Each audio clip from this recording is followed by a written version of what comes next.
자, 시사반영기 넘어가겠습니다. 첫 번째 발언으로 넘어가 보지요. 야, 교수님 또 센스 있게 캡처 사진 보세요.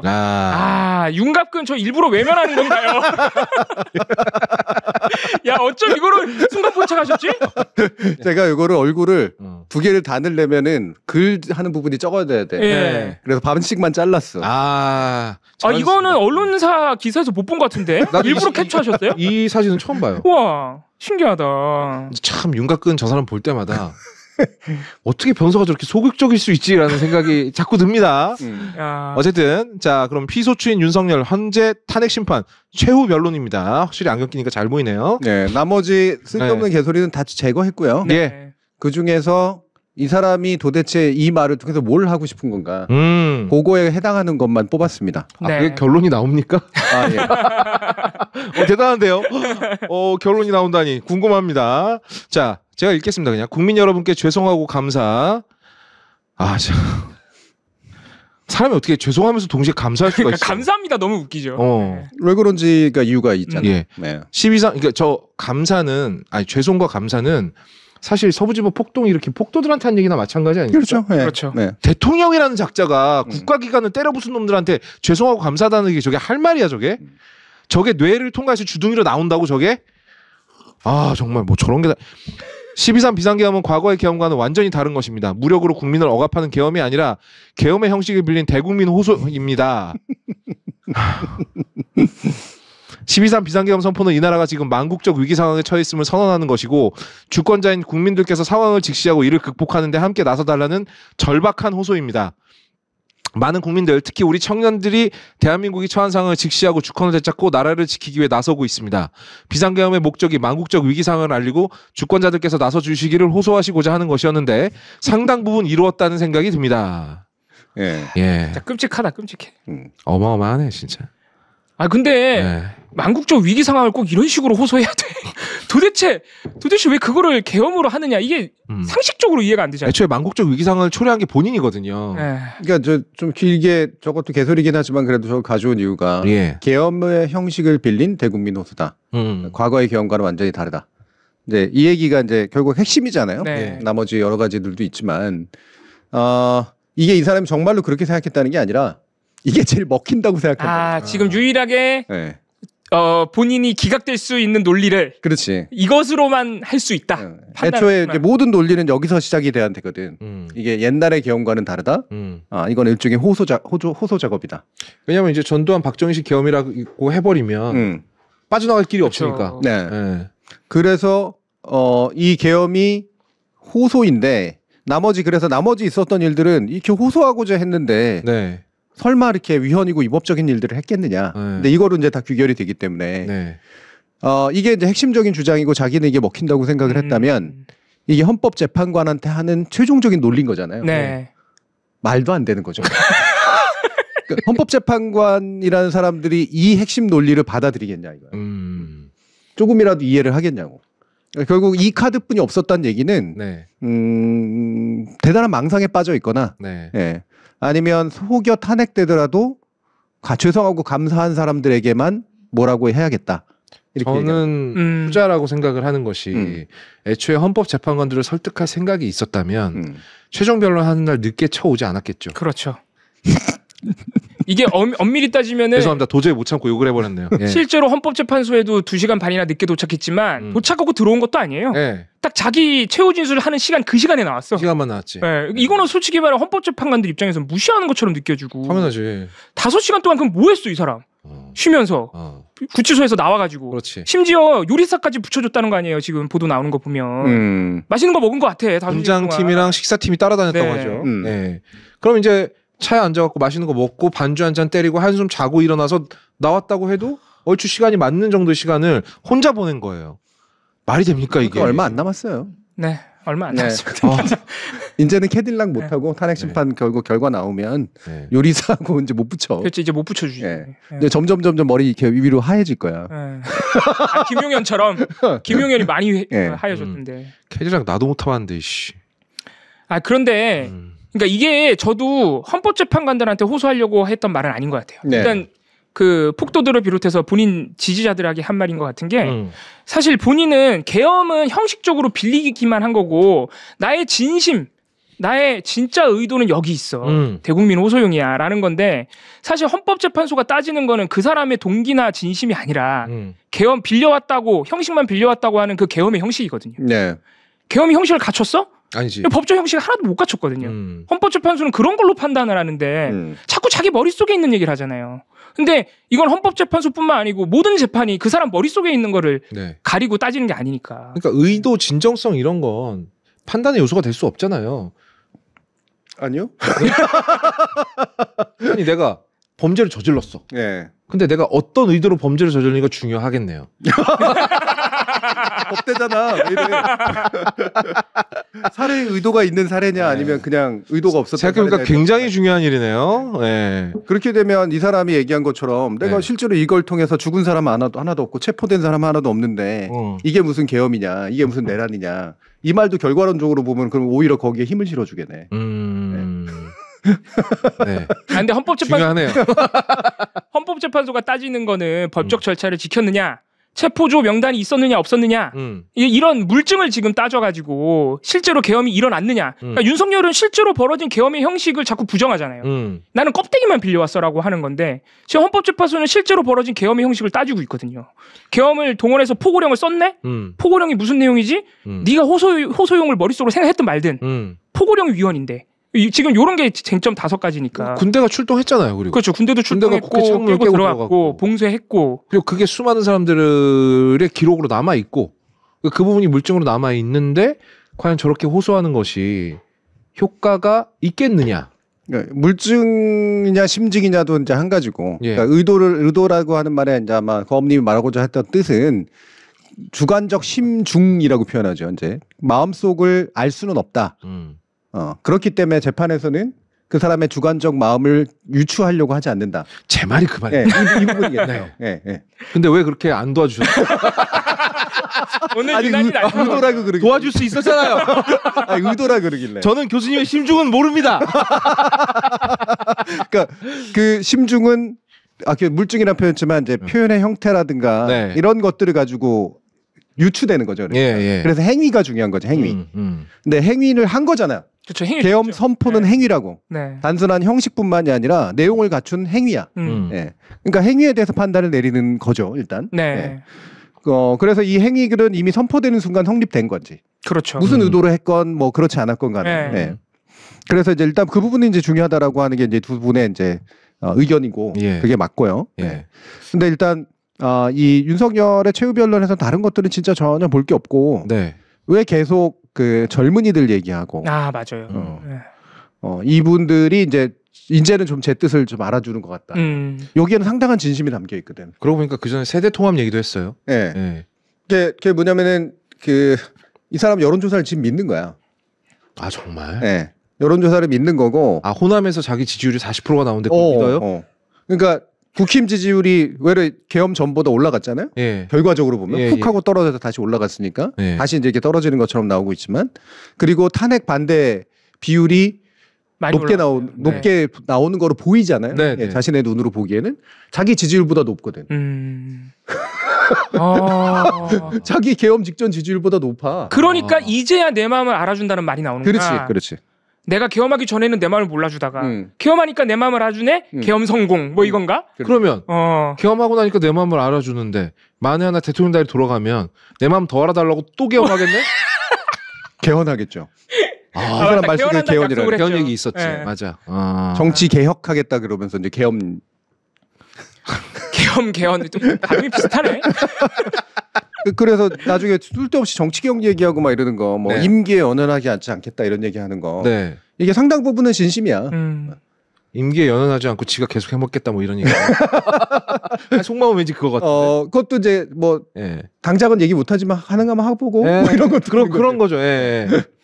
그러니까 이게 비단 자기 지지자들한테만 한 얘기는 아니고 실제로 이 사람은 여론조사를 믿는 등 약간 망상에 빠져 있기 때문에 이걸 진심으로 믿고 헌법재판관들한테 통할이라는 기대도 하고 일은 있겠네요, 그럼. 네, 그러니까 이왕이면 있으니까. 통할 것까지도 생각이 있는 거고. 제일 중요한 거는 이제 국힘 의원들한테도 하는 얘기인 그렇죠. 거고. 그러니까 너희들 나 덕분에 네. 똘똘 뭉쳤잖냐. 지지율도 올라갔잖아. 그 전에 이 숨어 있었던 샤이 파시스트들이 나오지 않았느냐. 샤이 파시스트. 네. 그래서 이게 막 어디 가지 않고 이렇게 강하게 나를 지지하는 것으로 지금 나타나고 있지 않냐. 내 덕분이다. 결집이 눈에 보이지 않느냐 지금. 이 얘기를 하는 거지. 근데 이 얘기를 본인이 그렇게 생각을 해서 이렇게 쓴 걸까요? 그거는 자기 생각이 이제 들어가 있죠. 예. 그러니까 주변에서 아까 유튜브 얘기도 하고 그랬었습니다만 네. 그 분위기를 반영한 거기도 하고. 근데 대통령님 고생한다. 대통령님 마음 이제 알겠다. 뭐 이런 식의 얘기들이 실제로 나오니까. 그러니까 김계리 변호사가 저는 개몽되었어요. 진짜 하이라이트야. 네. 근데 메이크업 너무 빡세게 했던데. 그리고 뭐 이런 것까지 평가하는 거 좀 이상합니다만 제 눈에 되게 이상하게 보였던 게 개몽됐습니다. 그러니까 최후 변론 때 그동안에 증인 신문할 때는 머리를 묶고 나오다가 갑자기 머리를 산발을 하고 나와요. 깜짝 놀랐어. 뭐야? 산발이라니 볼이. 진짜. 그거 저기 청담동 스타일이야. 청담동 스타일이에요? 왜냐면 그때 머리 묶고 나왔을 때 단정하게 이쪽에 흰머리 많다고 막 사람들이 막 웅성웅성 얘기를 했었거든. 네. 신경이 쓰인 거지 본인도. 단정한 게 보기 훨씬 좋았는데 왜 그렇게 하고 나왔을까? 너무 이상한 거라. 보기가 뭐 훨씬 좋고 나쁘고의 문제는 아니에요. 죄송합니다. 저는 그게 이상하게 보여요. 아니 보기 훨씬 좋지도 않았어요. 조금 되게 신경 쓴 화장에 엄청나게 신경 쓴 화장이에요. 저거. 저기 이제 바로 연예인병 든 거예요. 연예인병. 그러면은 일각의 오창석 평론가 등이 하는 얘기. 본인 장사하러 나왔다. 네, 연예인병 든 거예요. 너무 당연한 거 아니겠어요?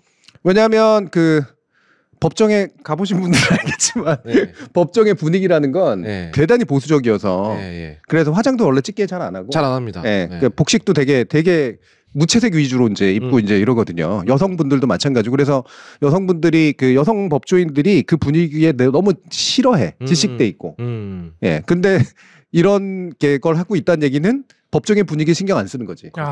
조금이라도 내 의뢰인에게 약간 안 좋은 게 갈까봐 언행도 원래 더 조심하고 이제 이런 건데. 최대한 단정하게 보이려 노력하고. 근데 안 그렇지 지금. 재판관한테 시비를 걸지를 않나. 조만간에 거기 탄핵 반대 집회 나간다잖아요. 나가는데요. 연단에 선다지 않습니까? 3월 1일 날. 그럼 저분의 이제 앞으로 인생 로드맵이 쫙 선 거예요. 지금 국민의힘 또는 극우 그쪽에서 이제 일하려고 마음을 먹고 쇼잉을 하고 있는 거고. 그렇죠. 100%죠. 네. 저 머리로 이 종합변론 하는데 화면에 가짜 뉴스를 체포조 가짜 뉴스를 퍼뜨리다가 민주당이 안 되니까 안 통하니까 한동훈 사사설이라는 가짜 뉴스까지 퍼뜨렸다. 김어준이라고 찍어서 얘기했죠. 김어준이 이렇게 얘기했는데 그날 책이 나. 한동훈 책이 나왔는데 한동훈이 책에다가 당신 지금 가면 죽는다는 전화를 받았다고 써놨어. 어차피 한동훈도 적이 될 거라 상관없어요. 정말 진짜 그것도 그렇게... 대통령실에서 받았다 그러잖아요.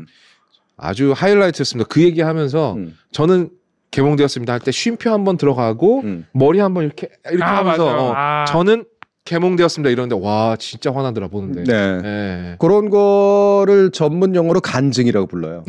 간증. 간증의 형식을 그대로 가져왔습니다. 근데 개몽이라는 단어가 갑자기 싫어져가지고 개몽이라는 단어가 이렇게 오염돼도 되는 건가? 오염된 게 한두 가지야 지금. 그러니까. 일단 민주화부터 근데 간증이라는 형식을 띈 것도요. 사실 지금 윤석열 지지 집회가 대표적으로 보수 기독교에 의해서 벌어지고 있지 않습니까? 네. 보수라고도 부르지 마세요. 낫지. 극우 기독교. 극우 기독교 세력에 지금 사실 여의도파는 지금 순복음교에서 뒤에서 서포트를 해주고 있다라는 게 거의 뭐 공공연한 사실처럼 얘기가 도는데 그럼 그쪽을 향한 그쪽에 익숙한 방법을 표방한 것도 계산에 들어 있었을까요? 그렇죠. 간증의 형식을 갖고 온 것도. 하긴 종합변론에서 간증하는 거 너무 이상하죠. 뭔가 은혜 입은 사람이 자신의 은혜 입은 경험, 신비 체험 뭐 이런 거 얘기하는 분이잖아. 맞아. 저는 성령을 보았습니다. 막 이러잖아 간증할 때. 그러니까 너무 이상한 거야. 최후 변론인데 왜 자기 고백을 하고 앉았냐고. 근데 이제 로드맵이 그려진 것이다. 김계리 변호사는 앞으로 자주 보게 될 거예요. 김계리 변호사가 만약에 정말 자기 장사하러 나왔다면 성공한 것 같긴 해요. 나머지 변호사들도 진짜 이상한 소리 많이 했거든요. 근데 묻혔어 다 묻혔어. 나는 개몽됐습니다 한마디에 끝났어요. 게임이 끝났어. 게임이 끝났어요. 윤곽근 지금 엄청 화나 있습니다. 저기 이상한 화장하고 오더니만 저게 다 뺏어갔다고 그럴 거예요. 어쨌든 우리 윤석열 대통령 얘기를 하고 있었습니다. 그러면 망상 속에 빠져 있는 데다가 지금 그러니까 대통령 주변인들, 국민의힘 몇몇 정치인들을 포함해서 4대 4로 기각 나온다라는 얘기가 계속 나오고 있거든요. 네. 그 말도 믿고 있겠네요, 어느 정도는. 상당히 가능성을 두고 있을 거예요. 본인은. 네. 정말 심각하네요. 정말 메타인지가 전혀 안 되는 사람이잖아. 너무 심하잖아, 네. 이거는. 뭔가가 이렇게 왜 진행하는 과정에서 이기고 싶어하지 않는다라고 보통 사람들이 얘기하는데, 예. 저는 이기고 싶어하지 않으면 불가능한 말의 바꿈이라든 게 이런 게 있다고 느끼거든요. 네. 그러니까 계속해서 이제 애초에 왜 이와 같은 계엄을 선포했느냐, 네. 계엄 조건에 선포 조건에 안 맞는다 그렇게 얘기하니까 경고성 계엄이라든가 이런 식으로 예. 뭔가 의도를 달리한 계엄이라는 형식을 빈 이런 식으로 논리를 만들어내잖아요. 네. 피해 나갈 길을 네. 팠다. 정상적인 사람들이 허접한 논리라 그러지만 네. 자기가 생각하기에는 최선의 논리. 뭔가 대응하고 있는 거라고. 그러면 약간 거기 자기만의 생각에 매몰돼서 이게 말이 된다고 생각하고 있겠네. 네. 왜냐면 경고용 계엄도 나중에 말이 바뀌어요. 경고용 계엄 근데 그럼 국회에 경고하려고 군 동원해서 국회의원을 위협한 거네? 이렇게 되니까 그게 아니 경고용이 아니라 국민 호소용으로 지금 바뀐 거거든요. 그렇죠. 맞아. 그러니까 말이 2번 바뀐 거예요. 사실. 네. 이게 만약에 약간의 자폐적 상황이나 네. 외부 세계하고의 그 어떤 커뮤니케이션이 없고 그래서 메타인지가 안 되는 상황이라고만 전하면 네. 말을 바꿀 이유가 없거든. 그렇지. 네. 근데 뭔가 변론이 오고 가고 막 이러는 과정에서 핵심 논리 중에 이 논리는 좀 다른 식으로 해서 대응을 해야겠다라는 생각으로 지금 계속 얘기가 조금씩 바뀌어가고 있다고. 그럼 자폐적 상황이 맞네. 왜냐면은 경고용 계엄이라고 했다 이렇게 계속 말을 바꿔나가면 헌법재판관들이 보기에 당연히 말을 바꿨네? 신빙성이 떨어지네 이렇게 상식적으로 그렇잖아요. 제3자가 보기에. 근데 그게 본인만의 생각이 gat혀 있으니까 요렇게 하면 통하겠다. 이렇게 gat혀 있는 거잖아요. 지금. 그러니까 나름대로 대응은 한다고 하는 건데 결과적으로는 자기 안의 논리로 자꾸 이제 돌아오는 거죠. 네. 자기 논리를 깨야 되는데 자기 논리를 못 깬 채 마치 뭔가 대응하는 것처럼. 근데 마치 지금까지 했던 변명들을 보면 일관성이 있기는 있어요. 뭐 예전에 명태균 녹취록 터졌을 때도 저는 뭐 윤상현이 공관위원장인지도 몰랐습니다. 뭐 이런 얘기 했잖아요. 근데 녹취가 나와버렸잖아. 걔가 공관위원장이니까. 내가 윤상현한테 얘기할게. 걔가 공관위원장이니까. 이렇게 얘기했잖아요. 네. 그럼 이제 보통의 경우는 여기에 대해서 아무 말을 안 하거나 아니면 그건 제가 거짓말했습니다를 인정을 할 텐데 언제나 윤석열 대통령은 뭐가 하나가 새로운 게 밝혀지면 한 발짝 뒤로 물러나서 또 다른 논리를 그렇지. 네. 변명거리 새로 만드는. 새로 만들어왔어. 그러니까 여기도 아마 이런 식이겠네요. 한 발짝씩 물러나면서 계속 거짓말하는. 네. 네. 궁극적으로는 기대고 있는 건 혹여 탄핵되더라도 네. 나는 확실히 계엄 선포를 해서 계엄 이전보다 나는 확실히 더 많은 세를 긁어 모았고 더 단단한 지지 기반을 가지게 됐고 여기에 있는 사람들은 다 나한테 충성하고 있다. 이제 국힘의원들이 자기한테 하는 게 그거니까. 그 전까지만 해도 대통령님 제발 그러지 마세요. 뭐 가서서 사과하셔야 됩니다. 안 그러면 선거 집니다. 뭐 김건희 여사에 대해서는 뭐 좀 그래도 좀 전향적인 조치 좀 취하셔야 됩니다. 이런 얘기를 계속 어쨌든 했잖아. 했죠. 네. 겉으로는 안 한 척하지만 내부적으로 했단 말이야. 네, 많이 했을 겁니다. 근데 이제 그 얘기도 안 하거든. 그렇죠. 사실 그게 버려서 그런 건데. 근데 속으로는 이렇게 생각하고 있다는 거 아닙니까? 자식들 내가 근데 계엄해가지고 지지율 이렇게 높아지니까 이 새끼들 내 판단이 옳았지? 그렇지. 이 생각하고 있다는 거죠. 네. 그리고서 우리 지난번에 예전에 했던 사도에서 네. 영조가 하는 일이 그거잖아요. 양위를 하겠다. 네. 근데 임금이 이제 양위를 하겠다라고 하는 것에 하는 그 본심은 나를 잡아라. 나를 잡아라. 그러니까 왕 계속 하고 싶어. 왕 계속 하고 싶다.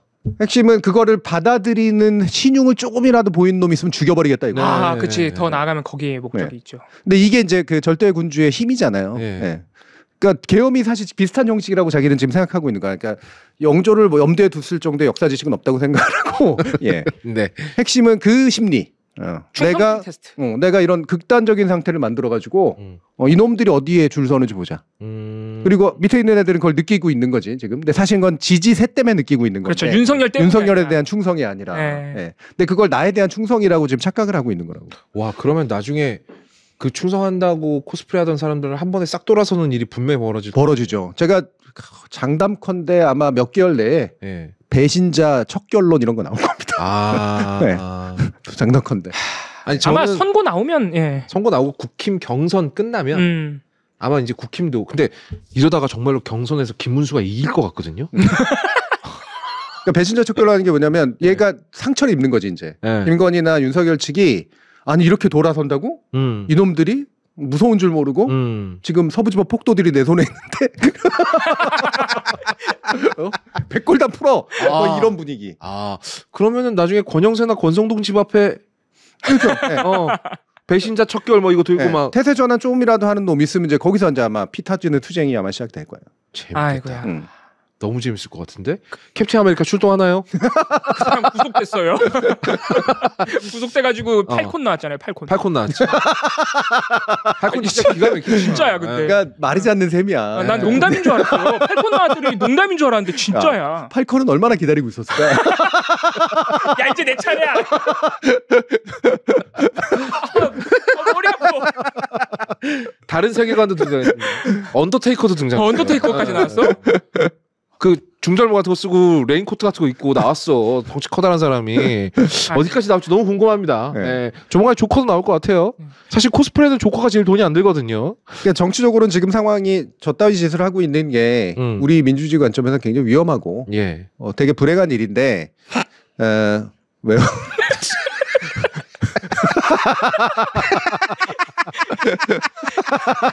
아니, 민주주의의 위기를 얘기하고 있는데 이걸 띄우시면 어떡해요.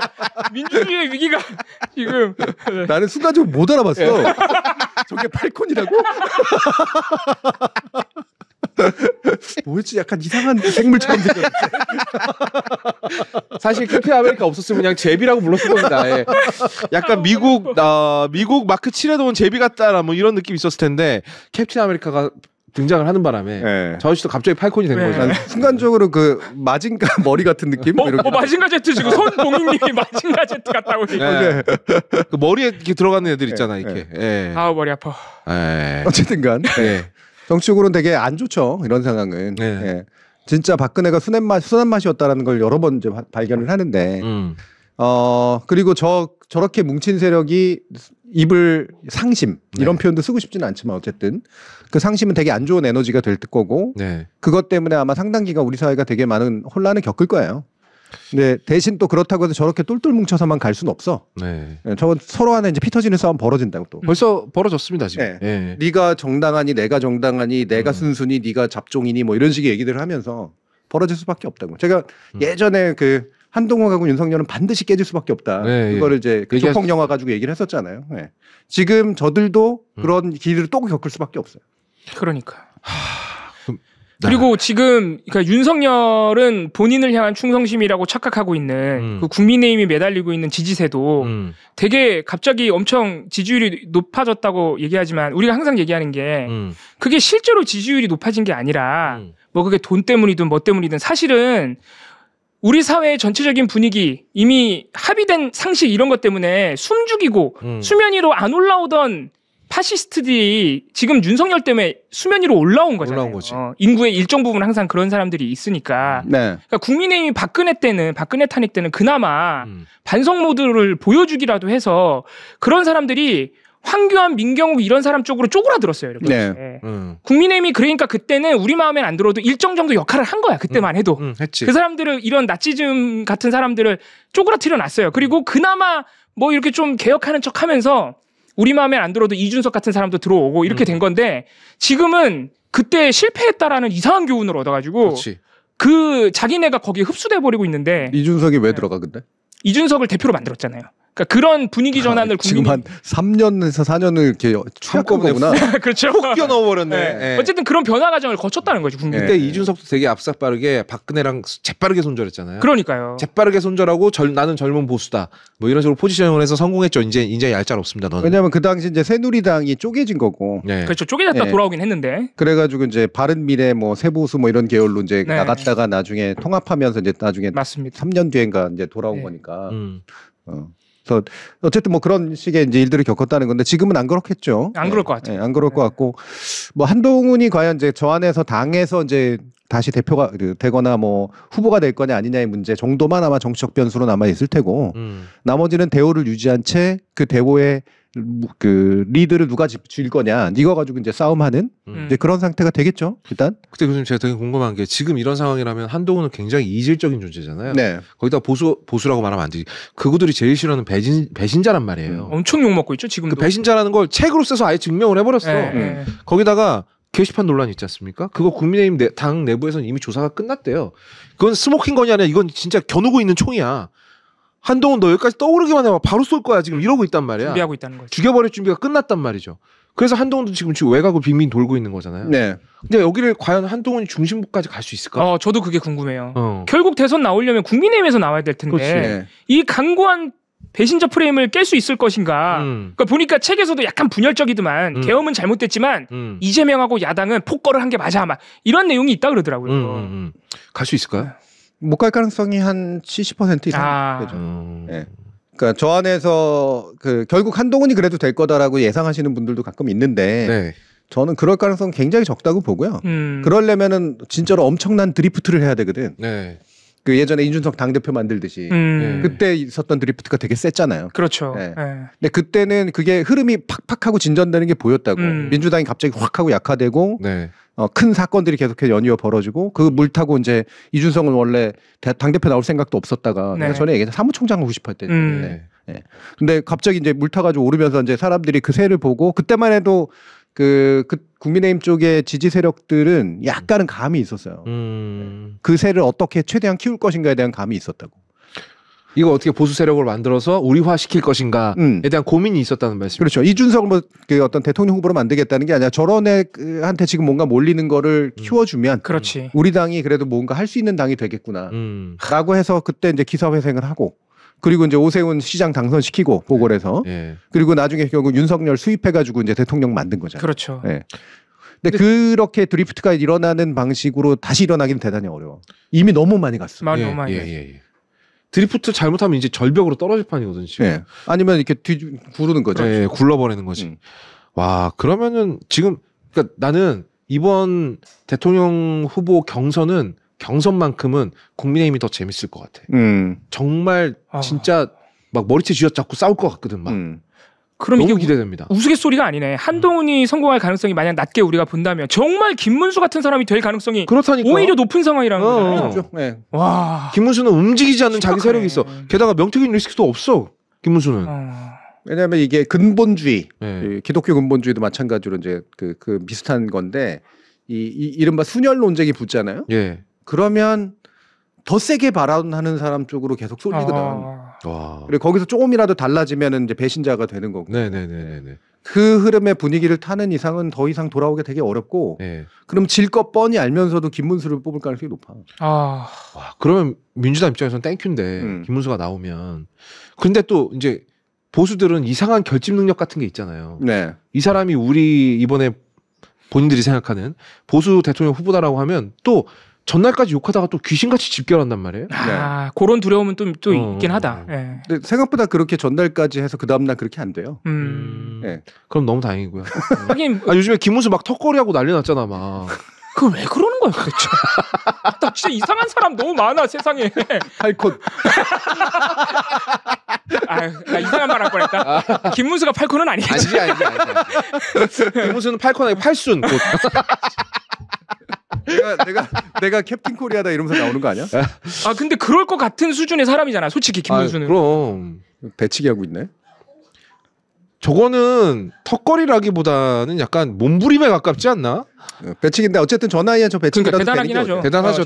그러니까 이게 건강 이슈가 좀 있었단 말이야. 네, 맞아요. 나 아직 건재하다라는 걸 알려주려고. 그러니까 저 영상 때문에 확인된 거는 김문수 진짜 대통령 되고 싶고 자기가 될 거란 기대가 있구나. 있지. 확 왔죠. 아니 지금 가장 현실성 그러니까 대통령 말고 국민의힘 대선 후보로 가장 현실성 있는 사람도 김문수가 맞아요 사실. 그러니까 뭐 너무 당연한 반응이라고 생각하고 근데 뭐 대통령은 안 될 거니까 뭐 마음대로 하시고. 자 그리고 소추위원 국회 측의 의견을 또 들어봐야죠. 네. 예, 국회 측의 의견은 제가 그 알짜만 그냥 뽑아가지고 연결했습니다. 이게 딱 정리가 잘 돼 있어서요. 네.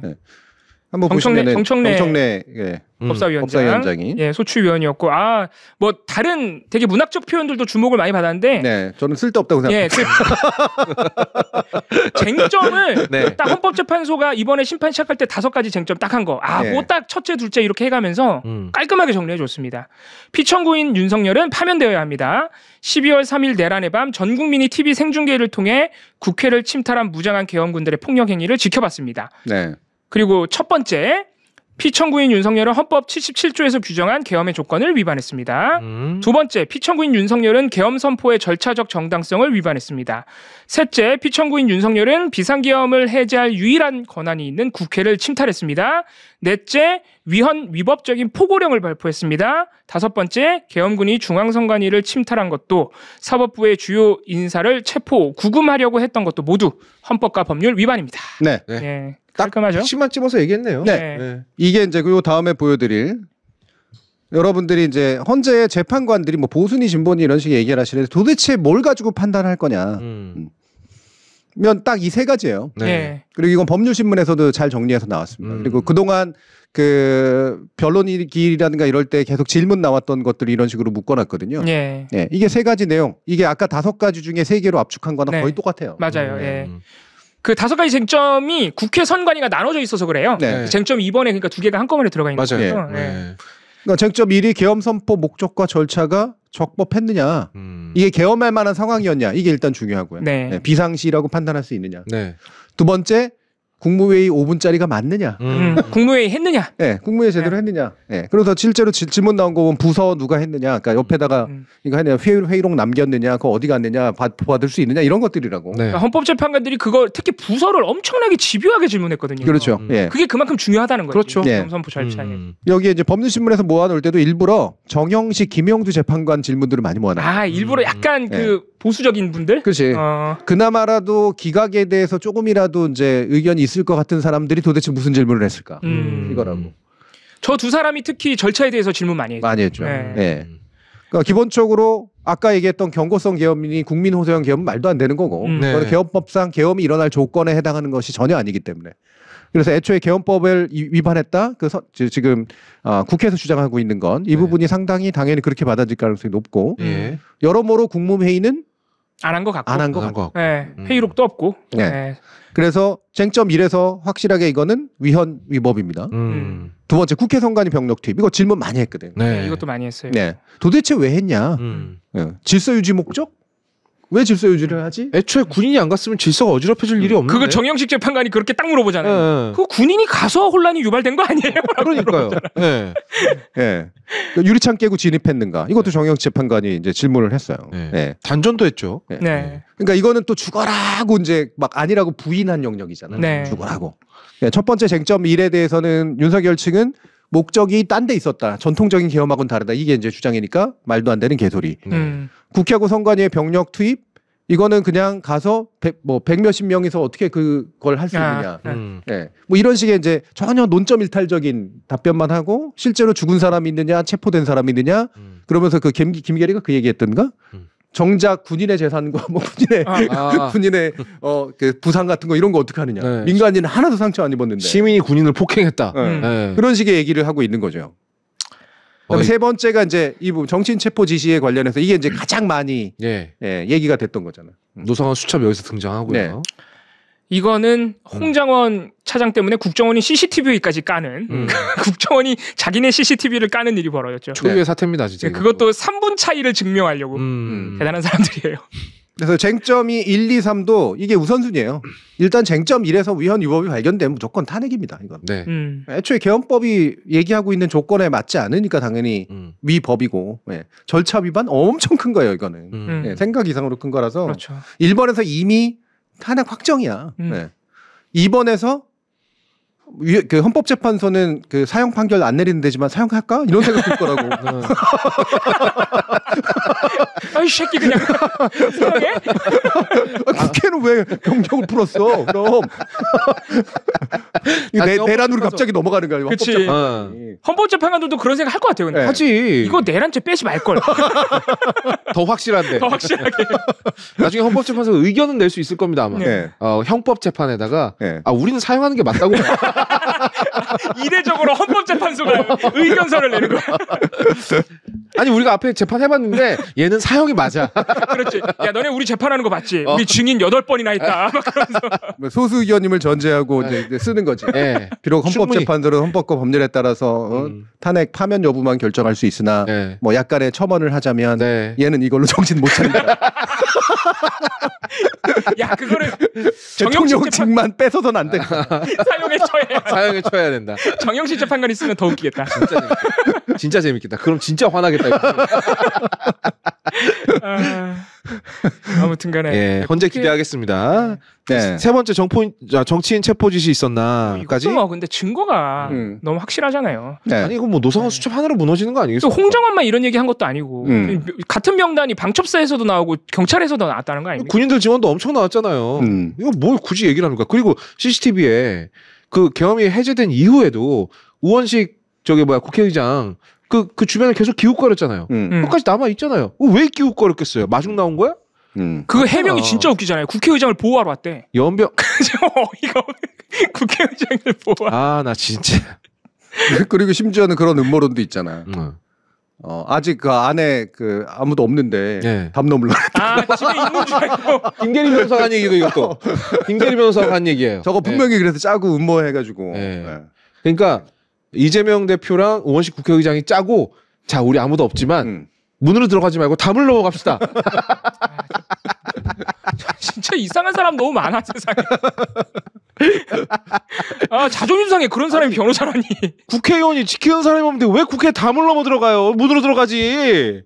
이걸 말이라고 하고 자빠졌어. 탄핵 심판에 대해서 그래서 여러 가지 해설들이 있지만 저는 법률신문이 전문성이 있게 잘 정리해 놓은 기사라고 보고요. 여기서 헌법재판관의 질문이라는 건 바로 내가 탄핵을 기각할 거냐 인용할 것이냐를 판단해서 핵심적인 판단을 하기엔 질문들이거든. 그리고 특히나 기각에 대해서 조금 인용 가능성이 조금이라도 낮은 사람들이 주로 어떤 질문들을 했는가. 그리고 거기에 어떤 답변을 얻을 수 있었던가. 이걸 보면 탄핵의 인용의 가능성에 대해서 여러분들이 충분히 짐작하실 수 있을 거예요.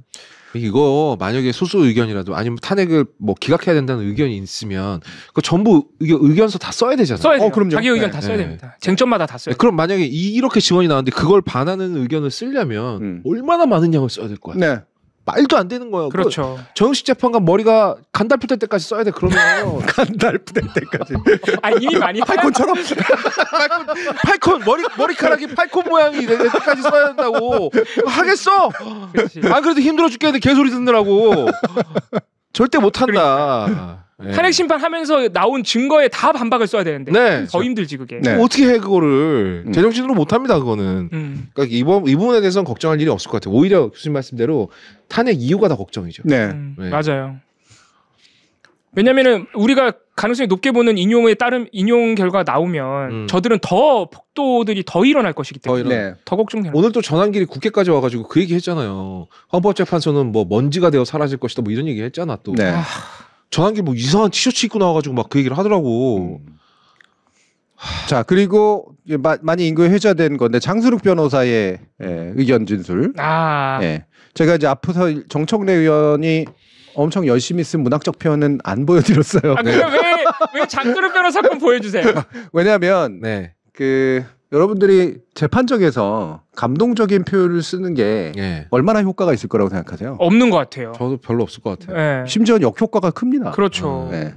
그 재판관들은 딱 정확하게 내가 무엇에 대해서 판단해야 될 것인지를 얘기해 주길 바라지 나 말고 딴 데 보고 얘기하는 걸 바라지 않아요. 그러니까. 국민 보고 얘기하고 이런 거 필요하지. 정치인이야 필요한데 그럼에도 불구하고 윤석열 이야기는 진짜 나를 전혀 안 보고 하는 얘기고. 그렇죠. 그다음에 정청래 그 법사위원장의 이야기는 자기 정치 반과 이 헌법재판소의 이제 소추위원으로서의 이제 기능 반이 들어가 있어요. 근데 이 자기 정치 반은 좀 필요하다고 생각합니다. 어쨌든 언론 보도는 되는 거니까 과연 어떤 것이 우리 민주주의에서 필요한 부분인가에 대해서 충분히 의견할 수 있죠. 하지만 그 자체는 형량이나 효과는 없다고 봐야 돼요. 윤석열처럼 또 거의 100%를 아예 국민 여러분들께 죄송하고 감사하대잖아요.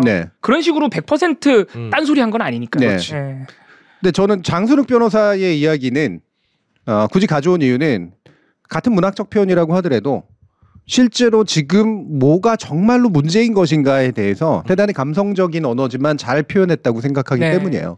저는 장순욱 변호사의 이 종합변론 요 말씀하실 때 깜짝 놀란 게 이거 교수님이 윤석열 집권하자마자 늘 했던 말이에요. 윤석열이 자유라는 말, 민주주의라는 말을 지 맘대로 갖다 써가지고 엄청나게 오염시키고 있다. 이게 위험한 거다. 그리고 그렇게 오염시키더니 막 말을 조합한다. 그 뭐예요? 공산 전체주의? 막 이런 거 만들어낸다. 항상 하셨던 말씀인데 정순욱 변호사 딱 그 말 하더라고요. 윤석열이 가장 우리 헌법 질서의 위기를 가져온 건 뭐다?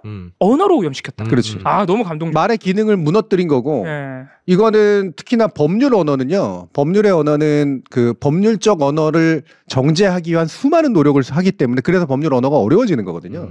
그리고 일상화하고 많이 멀어지는 거예요. 근데 이 법률가들의 관점에서 봤을 때 이런 법률적으로 정의돼야 되는 언어들을 지멋대로 쓰고 있는 상태는 심각한 위기를 느껴야 되는 상태입니다. 네. 안 그러면 자기의 어떤 직업 체계조차도 유지될 수 없는 그렇죠. 사실 법조인처럼 언어가 중요한 네. 직업이 또 어디 있겠어요. 사실 정치인도 언어가 되게 중요해요. 아 그렇긴 한데. 네. 그래서 제가 법정에서 문학적 표현을 쓰는 거는 의외로 역효과가 훨씬 더 크다라고 얘기한 이유가 그거예요. 왜냐하면 문학적 언어는 정교한 언어, 정교하게 정의된 언어의 체계가 아니라 이게 되게 넓은 의미를 포괄하는 그런 언어잖아요. 이건 정치의 언어에서는 쓸 수 있지만 법률의 언어에서는 쓰면 안 돼. 그런데 이분은 문학의 언어를 사용해서 법률이 왜 언어가 중요한가를 되게 설득력 있게 얘기해요. 네. 이거는 아마 법률가들이 딱 들으면 우리가 이런 것에 토대를 둬서 우리의 직업이 만들어져 있고 우리나라가 만들어져 있는 거다라고 다 공감할 거야. 네. 이렇게 얘기했습니다. 피청구인은 자유민주주의를 무너뜨리는 언동을 하면서도 자유민주주의 수호를 말했습니다. 헌법을 파괴하는 순간에도 헌법 수호를 말했습니다. 이것은 아름다운 헌법의 말, 헌법의 풍경을 오염시킨 것입니다. 제가 좋아하는 노래 가사에 이런 구절이 있습니다. 세상 풍경 중에서 제일 아름다운 풍경, 모든 것들이 제자리로 돌아가는 풍경. 이 노랫말처럼 모든 것들이 제자리로 돌아가고 우리도 하루빨리 평온한 일상으로 돌아갈 수 있기를 소망합니다. 저는 그 첫 단추가 권력자가 오염시킨 헌법의 말들을 그 말들이 가지는 원래 숭고한 의미로 돌려놓는 데서 시작되어야 한다고 믿습니다. 그렇죠. 네. 그래서 시인과 촌장의 풍경이라는 노래가 역주행을 하고 있습니다. 네. 이건 헌법 재판관들에게 꽂힐 수 있는 말입니다. 네. 헌법의 말을 딱 얘기하는 그렇죠. 네. 헌법이 정의하고 있는 언어를 최대한 풍부하게 해설해서 해석해가지고 적용하는 게 헌법재판관의 역할이잖아요. 네. 근데 이게 지멋대로 오염되고 있는 풍경들을 보면서 얼마나 솔직히 속으로 짜증났겠습니까? 네. 그러니까 이게 진보 보수를 떠나서 일단 얘는 치워야 된다. 네. 치워놓고 이걸 일단 제대로 돌려놓고 그 권위와 힘을 가지고 뭔가를 다시 건축해야 된다라고 하는 것에 속으로 다 동의할 거예요. 이 부분은. 그리고 우리 국민들에게도 이제 할 수 있는 말인 거죠. 네. 결국은 그렇죠. 법률의 언어라고 하는 것 또는 이제 헌법의 언어라고 하는 것은 우리가 공동체가 합의해낸 어떤 최소한의 의미 기준인데 이 의미 기준을 지난 3년 동안 제멋대로 써온 놈이 계엄도 지멋대로 해버리고 헌법재판소 끌려나와서도 지멋대로 하고 있는 이 지긋지긋한 풍경을 지난 2개월과 지난 3년간 봐야 했던 거 이거는 끌어내려가지고 걔가 있을 자리로 돌려놓고 새로 시작하지 하면 안 된다. 이게 민주주의를 위해서도 우리나라를 위해서도 정말로 급선무다라고 상당수가 동의할 거예요. 솔직히 말하면 저는 윤석열을 정말 좋아하는 몇 사람들 빼놓고 나면 일단 얘는 치우고 다시 해보자. 그렇지. 김문수가 나와서 싸우건 누가 싸우건 간에 여기에 대해서는 저는 거의 대부분 동의할 거라고 생각합니다. 일단 코끼리는 박물관 밖으로 내보내야 된다. 그렇죠. 수단 방법 가리지 말고.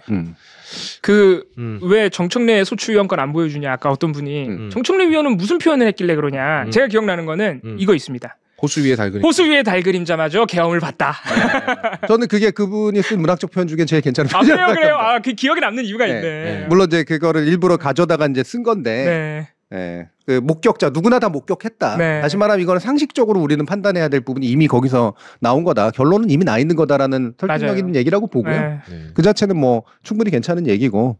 근데 이제 뒤에서 제가 나쁘다고 얘기를 하는 게 아니라 실제 그 헌법재판가들의 귀에는 꽂히지 않을 거란 얘기예요. 근데 또 윤석열은 앞에서 정청래 의원이 그 얘기 한 것도 모르고 지처의 변론 때 그 얘기를 또 했습니다. 그러니까 그 전에 안 들어와 있어서 그래. 그러니까 들었어야지. 앞에서 무슨 얘기를 하는지 들어야 얼마나 바보같이 보일지를. 넘어갑시다. 헌법재판관은 아까 제가 정리했던 첫째, 둘째, 셋째, 넷째, 다섯째 속으로 끄떡. 이렇게 됐을 거예요. 얘네들은 그래도 제정신이네. 다행이네 그나마. 쟁점 이해하고 있네. 이렇게 되겠죠. 사실 참 이렇게 당연한 걸 하고도 이렇게 상식적인 사람 취급을 받는 건 정말 쉽지 않은 일입니다. 상대방의 비상식적인 애들이 앉아 있어서. 자, 그러면 이제 헌법재판관의 판결에 대해서는 크게 걱정할 일은 없을 것 같고요. 자, 그럼 그 다음 발언은 어떤 건지요? 그 다음은 이겁니다. 장안의 화제. 김건희 자유투사. 내가 김건희랑 연대를 할 줄은 몰랐지. 내가 원하는 걸 김건희가 해줄 것 같아. 네. 실제로 효과가 있습니다 이게. 네. 안티주선보다 훨씬 더 효과 있는. 그럼. 그럼요. 야, 네, 뭐 다들 아시겠지만 네. 어제죠. 뭐 네. 오늘도 그렇고 어제도 그렇게 계속 보도가 나오고 주진우 기자가 보도를 하고 있는 김건희의 조선일보 폐간에 목숨 걸었어요. 네, 제가 일부러 사진은 개미 머리로 가져왔습니다. 개미 머리. 근데 김건희는 아까 윤석열과 달리 좀 이쁜 사진 뽑아주신 것 같아요. 네. 아니요. 개미라서. 사실 이 사진도 보면 말이죠. 저 머리에 칠한 게 티가 너무 많이 납니다. 그렇죠. 저것도 좀 티나죠. 네, 이게 이거보다 더 심한 개미도 있잖아요, 원래 이렇게. 네. 네. 아예 이렇게 된 거. 아예. 네. 옛날에 유승준 씨가 저 머리 하고 그렇죠. 나왔었거든요. 네. 열정이라는 노래 부를 때 한 가닥만 내려가지고. 이거를 가져온 이유는 얼굴 방향이 저쪽이어서 가져왔습니다.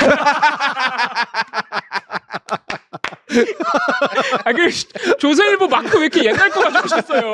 일부러 그랬습니다. 일부러 그랬지. 천안폐하 만세하던 시절 그렇지. 아니야? 그 시절이지. 네. 그러니까. 아니 저 첫 줄은 정말 옳은 말이에요.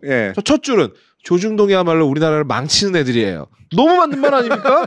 다 맞는 말이야. 다 맞는 맞는 말이에요. 지네 말 듣게끔 하고 뒤로 다 기업들하고 거래하고 얼마나 못된 놈들인지 알아? 알지. 중앙일보는 삼성하고 거래 안 하지. 삼성이 중앙일보 싫어하니까. 그거 하나뿐이지. 근데 사실 이분도 앞뒤가 안 맞는 말에 구사를 잘 못해요. 네, 어쨌든 사실 난 조선일보 폐간에 목숨 걸었어. 라고 얘기를 했어요. 그러니까. 네. 근데 여기서 주목해야 되는 거예요. 네. 조중동을 왜 싫어할까? 싫어할 만해요. 여러 가지로. 음. 네. 일단 이게 특히 계엄 이후 맞아요. 발언이잖아요. 동아일보 싫어하는 건 전 충분히 이해합니다. 그렇지. 네. 폐비시키라 그랬잖아요. 동아일보는 계엄 전부터 계속 욕했거든. 김건희 갖다 저 관저에 박아놓고 아무것도 못하게 만들어야 된다. 네. 사실상 일은 김건희가 다 하고 있었는데. 네. 자, 이 짧은 말 중에 네. 뭐가 핵심 포인트일까? 여러분들은 어떤 일들이 벌어지고 있는지를 짐작하게 만드는 되게 중요한 힌트. 지네 말 듣게끔 하고. 지네 말 듣게끔 하고. 네. 머리채 잡으려고 들고. 네. 근데 뒤로는 다 기업들하고 거래해서 돈 벌면서. 그렇지. 네. 나한테 자꾸 이래라 저래라. 말 듣게 만들려고. 네. 그러니까 지네 말 듣게끔 하고 이게 두 가지 의미가 전 들어있다고 판단을 하는데 네. 첫 번째는 이 기사라든가 사설의 형식으로 자기들을 가르치려고 들었다. 여기에 대한 이제 분노고요. 두 번째는 비공식적으로든 여러 형태로든 증거를 잡고 마치 조언을 하는 식으로 하면서 뭔가 딜치고 들어온 게 있었다. 뭐 딜 또는 압박일 수도 있죠. 그렇죠. 네. 예. 많은 지금 뭐 가장 많이 평들이 나오는 말은 그 USB 있지 않습니까? 네. 이 USB를 우리가 갖고 있다라고 그리고 내용도 다 알고 있다라고 얘기를 하면서 슬쩍 뭘 하나 얹었다는 거예요. 네. 조선일보 기자가 네. 그런 추측입니다. 이건 확인된 건 아니고요. 네, 그 인용 보도를 하는 모든 인간들을 다 싹 다 고소고발하겠다고 또 조선일보가 그 뒤에 문장을 보면 밝혀놨습니다. 근데 그 뒤에 이제 그걸 제가 제거해놨습니다만. 네, 조선일보가 그래서 방금 말한 것처럼 이와 같은 일들이 있었다라고 지금 얘기들이 나오니까 조선일보가 상당히 이례적으로 입장 발표를 하고 고소고발 카드를 들었죠. USB는 물론 어떤 형태로든 명 씨 관련 자료를 대통령실에 전달한 적이 없다. 명 씨는 자신의 동의 없이 보도하면 안 된다고 했다. 언론 윤리 헌장, 통신비밀보호법에 저촉될 수 있는 것으로 판단해서 동의 얻을 때까지 보도를 유보한 거다. 네, 진짜 저 말 듣고요. 조선일보가 인격체가 아니지만 정말 죽여버리고 싶어요. 네. 그렇게까지 가? 아니 저 말이 얼마나 가증스러운가. 네. 니네가 언제부터 통신비밀보호법을 지켰고 언론 윤리헌장을 지켰습니까? 니네가. 네. 장난하나 진짜. 그래서 이게 이제 변명이라고 가지고 왔기 때문에 이제 제가 일단 반론권 차원에서 이제 얘기는 해드리는 거고요. 우리 거업의 구속을 막기 위해서. 예. 일단은 그런데 없어요. 명 씨는 안 된다고 했다. 그리고 그 동의를 얻을 때까지 보도를 유보했다는 쓸데없는 말이야. 그렇죠. 네, 이거 언론사의 행태를 아는 사람들이라면 쓸데없는 말. 이건 귀에 걸면 귀걸이, 코에 걸면 코걸이기 때문에 뭐 나중에 뭐 저촉될 수 있더라도 깔려면 까는 거고 안 깔려면 안 까는 겁니다. 그럼요. 이건 그게 언론사의 판단이에요. 원래 편집권적 판단이라는 건 철저히 그런 거예요. 네. 그리고 그게 윤리적으로 옳은지 그른지는 사전에 판단 안 돼. 예, 사전에 이런저런 규정들이 있지만 결과적으로는 옳다고 생각하면 하는 거고 아니면 안 하는 거야. 근데 옳다고 생각해 했는데도 욕먹어? 그럼 다시 생각해야지. 이게 내가 윤리적으로 뭔가 좀 잘못했나? 라고 사후적으로 이제 판단을 하게 됩니다. 예. 그러니까 이렇게 사전에 쫙 보고선 그 판단을 했다? 이거는 말이 안 돼. 거짓말. 네. 근데 중요한 건 이제 첫 번째죠. 어떤 형태로든 명시 관련 자료를 대통령 쪽에 전달한 적이 없다. 근데 이 이건 부분이 이제 핵심적으로 충돌하는 지점이에요. 되게 이상한 말이에요. 왜냐하면 주진우 기자도 처음에 보도할 때 USB는 안 줬다고 얘기했어요. 맞아요. 대통령실에 그 자료를 가지고 있다라고 메시지만 전달을 했지 자료는 정작 안 줬고 그래서 이제 김건희가 화가 났을 가능성이 있다 이렇게 했는데 주진우 기자가 허위 사실을 얘기했다고 주장하는 조선일보가 주진우 기자랑 똑같은 얘기를 하고 있어요. 그러니까 우린 준 적 없다. 아마도 본인들이 메신저 역할을 했다는 그게 그러니까 어떤 형태로든이라는 표현을 썼잖아요. 그러니까 아마 대통령실하고 아예 그런 거래 형식의 접촉 자체가 없었다라는 말을 하고 싶은 것 같은데 그런데 자료라는 또 표현을 썼거든. 그러니까 애매모호하게 지금 표현하고 일부러 판단을 좀 흐리게 하려고 어떤 형태로든 명시 관련 자료를 전달한 적이 없다. USB가 됐건 뭐 옛날 디스켓이 됐건 아니면 뭐 말이 됐건 하드디스크가 됐건 말이 됐건 그 말이 그게 자료일까 아닐까? 근데요, 잠깐만요. 자료를 전달한 적이 없다는 말은요. 우리 그 자료 갖고 있어요라는 말하고는 다른 말이잖아요. 근데 자료도 갖고 있다고 인정도 했어요. 그러니까 10월달에 그걸 가지고 딜을 시도했다라고 한다면 굳이 자료가 왔다 갔다 할 이유는 없잖아요. 그러니까 이 자료가 데이터일까? 자료에 대한 언급일까? 이런 거. 그러니까 이상하잖아 이게. 그러니까 이 해명과 즉각적인 반박에도 여전히 약간 이렇게 포장해 놓은 게 있어요. 그러니까 어떤 형태로든 대통령실과 접촉한 적이 없다 이러지 않았거든. 그러니까 그런 말은 안 하면서 나중에 문제가 되면 그렇게라도 해석이 되게끔 하려고. 모호하게 말을 하려고. 어쨌든 USB를 주지 않았다는 건 주진우 기자도 그렇게 보도했다는 거죠. 고소고발이나 이 얘기를 한 거는 이게 갑자기 자기네들한테 포화가 쏟아지는 걸 막기 위해서 하는 얘기예요. 근데 이게 이제 그냥 딱 이 기사를 처음 봤을 때 왜냐면 조선일보가 이례적으로 반응이 되게 빨랐어요. 훌쩍 뛰었죠. 그날 바로 나왔어 이 입장문이. 그리고 기자들한테 돌렸더만 아예 공지로. 근데 너무 이상한 게 폐간하겠다는 거는 김건희인데 왜 주진우를 거기서 너무 이상하잖아. 근데 이렇게 한번 이해를 해보고 싶었어요. 저는 약간 폐간을 행위를 안 했으니까. 그러니까 김건희 괜찮아. 우리 여사님 실제 행동은 안 하셨는데 왜 말만 갖고 그래? 근데 저는 김건희가 이렇게 얘기를 하고요. 최근에 극우 유튜브를 중심으로 벌어지고 있는 배승이라든지 이런 분들을 통해서 벌어지고 있는 소위 이제 좌선일보 절독운동. 절독하고 있죠. 그게 상당히 타격이 됐다라는 얘기가 있습니다. 심증이 그렇게 가져지고. 이제 인쇄 부수가 많이 줄었다는, 몇만 단위가 줄어들었다는 거예요. 근데 실제로 조선일보는 조중동 중에 거의 유일하게 실제 판매 부수가 있는 신문이잖아요. 그리고 아마 오랜 기간 1등 하고 있죠. 그렇죠. 유료 부수가. 근데 만약에 여기에 김건희 여사가 조선일보는 미워한다라는 게 사실로 밝혀져 버리면 절독운동이 정말로 큰 타격을 입을까봐 이례적으로 이렇게 펄쩍 뛰었다라고 해석하시는 분들도 계시더라고요. 주진우 기자도 비슷한 해석이에요. 이게 김건희 씨가 이렇게 말한 게 해당 녹음이 12월 14일이라고 오늘은 아예 라디오 나와서 밝혔더라고요. 주진우 기자가.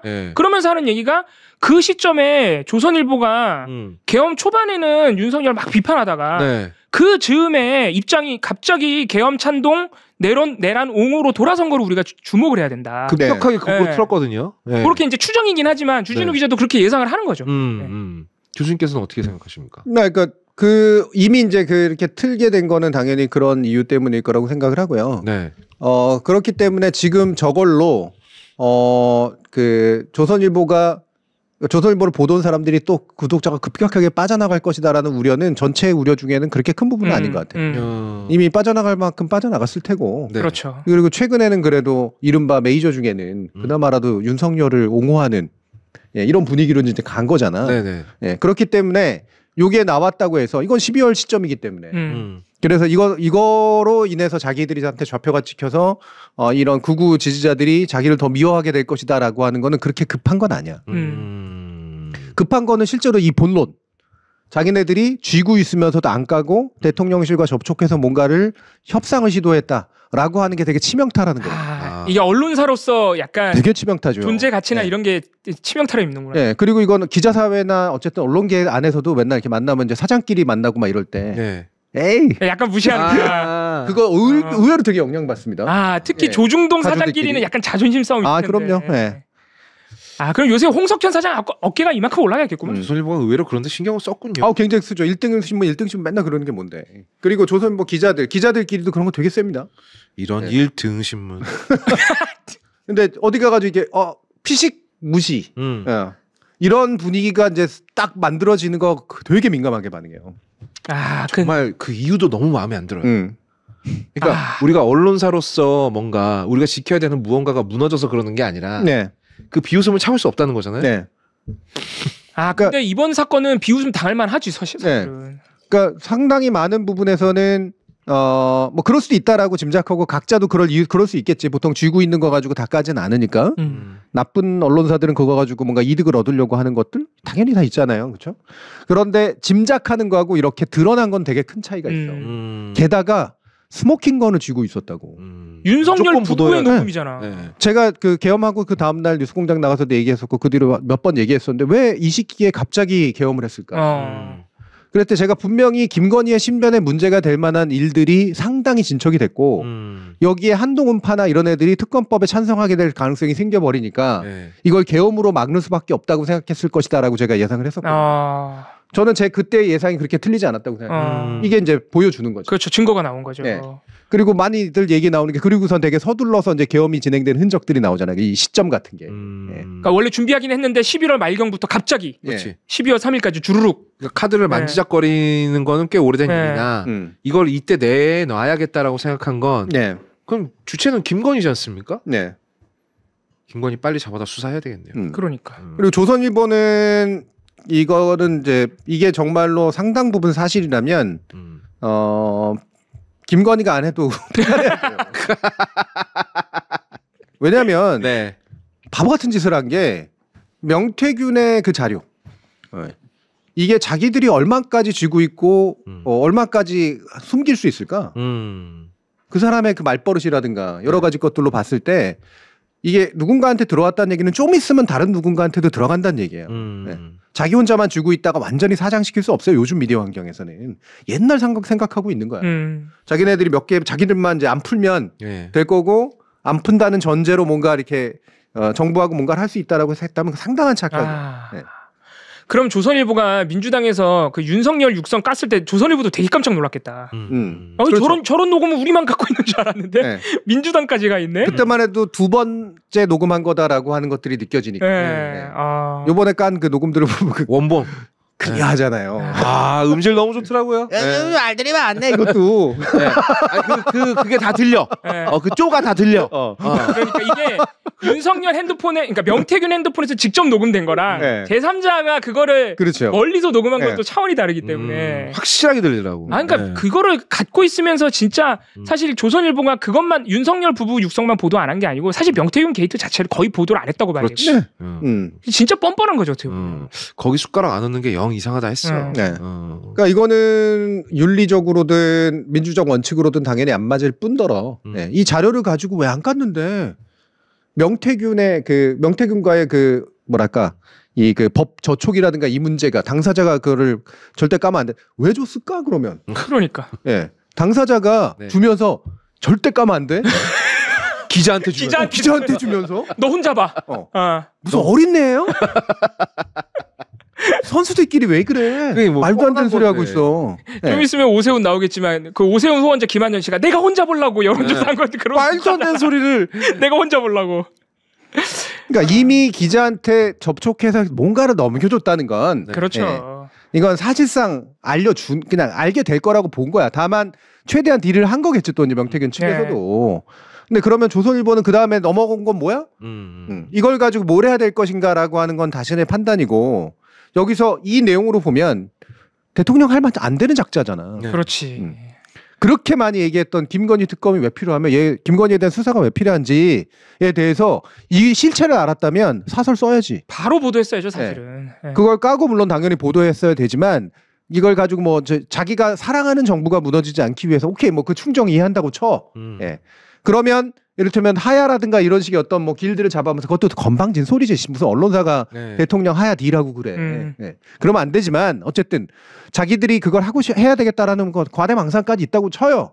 그렇다고 해도 며칠 안에 결정 나야지. 그렇지. 안 그럴 수가 있나. 현재 언론 상황에서 그건 말도 안 될 뿐더러 기본적으로 이 내용을 보고 그냥 놔뒀다라고 하는 건 범죄를 방조한 거예요. 그러네. 그렇습니다. 범죄 네. 범죄야. 이거는 불법적 행동을 방조한 거라고. 이건 거기에 있는 관련된 무슨 정보통신에 관련된 그런 법률보다 더 상위의 문제를 그치. 지금 불법적으로 저지른 걸 알고서도 묵인한 거야. 국정농단의 선거법 위반에 뭐 한도 끝도 없는 거를 그러네. 몽땅 다 그냥. 근데 저는 아무래도 조선일보가 이걸 가지고 딜을 쳤을 거라고 봐요. 김건희가 이렇게까지 화가 난 이유는 그냥 조선일보가 우리가 갖고 있습니다라는 말만 듣고 이렇게 화냈을 것 같지는 않아. 분명히 조선일보가 이걸 믿기로 뭔가를 하려고 했어. 뭔가 하려고 했다. 하지만 김건희는 그걸 도저히 받아들일 수 없는 조건이었고 그래서 화가 나버렸다라고 해석하는 게 가장 상식적이지 않나? 네. 네. 그리고 이거는 만약에 정상적인 언론이라면 예를 들면 야 이거 우리가 까면은 명태균이 우리 고소하면은 이거 우리 큰일 나니? 라고 법률 그 자기 자문한테 물어볼 게 아니라 그건 한 가지 물어보고 나서 야 우리 계속 지고 있다가 우리가 이거를 결국 덮은 인간들이 되면 그것으로 인해서 더 이렇게 그 감당해야 될 윤리적 비난과 동시에 법적 책임은 없니? 그렇지. 증거 증거 물어봐야지. 은닉이잖아요. 증거 은닉. 당연하죠. 네. 네. 이게 수사가 진행되는 상태에서 이 핵심적인 증거를 쥐고 있었다고? 그리고 거기다가 10월이면은 수사 시작되고 초창기인데 그때 그걸 확보해놓고 진짜 어마어마한 특종이었을 텐데. 네. 범죄자하고 지금 범죄자의 어떤 그 증거 인멸을 도운 거라고. 그러네. 그러고 보니까 명태균은 지금 감옥 가 있잖아요. 심지어 10월이면요. 그러니까 조선일보가 이거를 명태균한테 받았을 때는 검찰도 이걸 확보를 못했어요. 검찰도 윤석열 부부 녹음을 뒤늦게 제출했잖아요. 황금폰 같은 거. 그러니까 불법의 어떤 것들을 인지한 상태에서 그 불법을 감추고 범인을 실질적으로 도와주는 행위를 하잖아요. 이거 형법적으로도 문제될 수 있는 거예요. 그것도 언론사가. 보도할 의무가 있는 언론사가. 그거에 대해서 유일한 방어막은 딱 하나뿐이 없어. 그 녹음에 대해서 뭐 당사자 동의 어쩌고 이게 아니라 취재원 보호. 그렇죠. 윤리적 원칙 이거 딱 하나뿐이 없어요. 취재원을 보호해야 돼. 내가 서로 불법적인 행동을 하게 된다고 그러니까 이걸 감추고 있음으로 인해서 불법적인 행동을 하게 되더라도 일정 기간 동안은 인정될 수 있는 건 이걸 깠을 때 이 취재원이 상당히 위험한 상태, 생명을 위협받을 정도로 위험한 상태에 처할 수 있다라고 생각이 들면 그거는 잠시 감출 수도 있어요. 그렇죠. 하지만 그거는 사법적인 처벌을 피할 수 있다는 얘기가 아니야. 이거는 언론 윤리상 그렇다는 거지. 그러니까 그게 어떻게 목숨 위험해져? 윤석열한테? 윤석열한테. 그건 좀 가능성 있어 보이는. 그러면 명태균이 구속되고 나서는 풀었어야지. 그렇죠. 최소한 그렇게 되죠. 아무리 우리가 많이 양보해준다 쳐도. 양보해줘서 윤리상 그랬다고 쳐도 명태균이 구속되면 오히려 명태균 구속 상태가 안전하잖아요. 감옥에서 죽을까봐. 어머. 너무 영화로 가는데. 조선일보 이렇게 감수성이 넘치는 신문인지 몰랐네. 그리고 아까 교수님 잠깐 말씀하셨지만 정말 많이 양보해서 통비법이 진짜 걱정이 됐어. 사실 말도 안 되는 얘기지만 그러면은 그렇다고 보도를 할 수 있는 방법이 없는 게 아니거든요. 그럼요. 언론사들이 그렇게 공개할 수 없는 뭐 제보자의 위험성이든 불법이든 그런 그 녹음과 같은 증거를 직접 공개 못하면 여러 가지 방식으로 법망을 피해 보도합니다. 그거 조선일보 제일 잘해요. 그거 뭐 제보에 따르면 뭐 정보원에 따르면 윤석열이 이러이러한 말을 했다고 한다. 이런 재인용 방식으로 보도하거든요, 그냥. 말도 안 되는 얘기. 그리고 나중에 이제 안전해진 증거를 까는 거지. 그동안 그렇게 다 보도해왔고 그것도 싫으면 교수님이 아까 말씀하신 방법. 논조라도 바뀌었어야 돼요. 자기네들 그 증거를 봤으면 지금까지 명태균 게이트 보도 안 하고 윤석열은 괜찮다고 얘기했던 자기네 논조가 바뀌었어야 돼. 비판했어야지 그때부터는. 그렇지. 증거를 내세울 수 없으면 증거가 있는 걸 논조라도 바꿔야지. 자기네들은 알고 최소한 지네들은 알고 있었을 테니까. 그래서 조선일 지금 이게 김건희하고 조선일보 간의 갈등만 주로 부각해가지고 얘기하고 있고 뭐. 조선일보가 인정한다, 인정하지 않는다, 요거 가지고 얘기하고 있는데 정작은 인정한 거 보세요. 자기가 자료 들고 있었고 하지만 보도를 유보했다 이런 표현을 쓰잖아. 이 보도가 유보한 게 지금 2개월이 넘었죠? 그렇죠. 2개월 끌만한 일이었느냐라고 한다면 이제부터 조선일보 뭐라 그러냐면 너희들은 방조범이다. 지금 대통령과 김건희의 국정농단과 총선 개입에 공천 개입에 연관된 것들에 명백한 자료를 쥐고도 너희들은 불법적으로 방조했다. 그렇지. 이 얘기해야 됩니다 이제. 증거 인멸 은닉이야. 증거를 가지고 있었잖아. 검찰도 안 가지고 있는 걸. 그럼 이제 조선일보는 범죄 언론사네. 네. 저는 왜 이 부분에 대해서 그렇게 많이 얘기를 안 하는지 잘 모르겠어요. 그러니까 이 조선일보의 변명이 당연히 말도 안 될 뿐더러 심지어 심각한 법적 문제를 내포하고 있다라는 사실. 그러면 심각한 법적 문제를 내포하고 있음에도 불구하고 저렇게까지 변명을 했어야 했던 이유는 뭘까요? 아니 쥐고 있는 건 너무 명확하니까. 거기에 대해 변명이랍시고 지금 당사자 동의를 안 구했기 때문에 이게 불법이 될까봐 그랬다라고 지금 변명하고 있는 인정을 안 할 도리는 없으니까. 그러지. 네. 그러니까 거짓말 양태가 약간 윤석열하고 비슷한데요. 비슷하죠. 네. 네, 이상한 변명이 나오는 거죠. 지금 블렌더장님이 딱 얘기하신 게 조선일보랑 똑같은 게 이준석이다. 이준석도 뉴스토마토 기자랑 네. 대화한 거 뉴스토마토가 결국 깠잖아요. 그때 네. 보면은 자기 김건희 공천 개입한 거 증거 다 가지고 있다고. 그렇지. 구글 드라이브에 올려놨다. 네. 근데 안 깠잖아. 안 깠지. 똑같은 거죠, 그러니까. 아 이준석이 사실 근데 이거는요 따지고 보면은 방조범은 이준석이 먼저예요. 네. 그치 당대표이던 시절부터 알고 있었다. 그렇죠. 네. 지금 여기서 지금 이번에 그 주진우 기자가 보도한 내용에 딱 나오는 거 보면 뭐 윤한홍, 권성동, 네. 그다음에 윤상현, 윤상현. 예. 지금 주요한 정치 국힘의 인물들 있잖아. 네. 예. 다 공천 개입을 얘네들이 대통령하고 김건희가 시도했는데 네.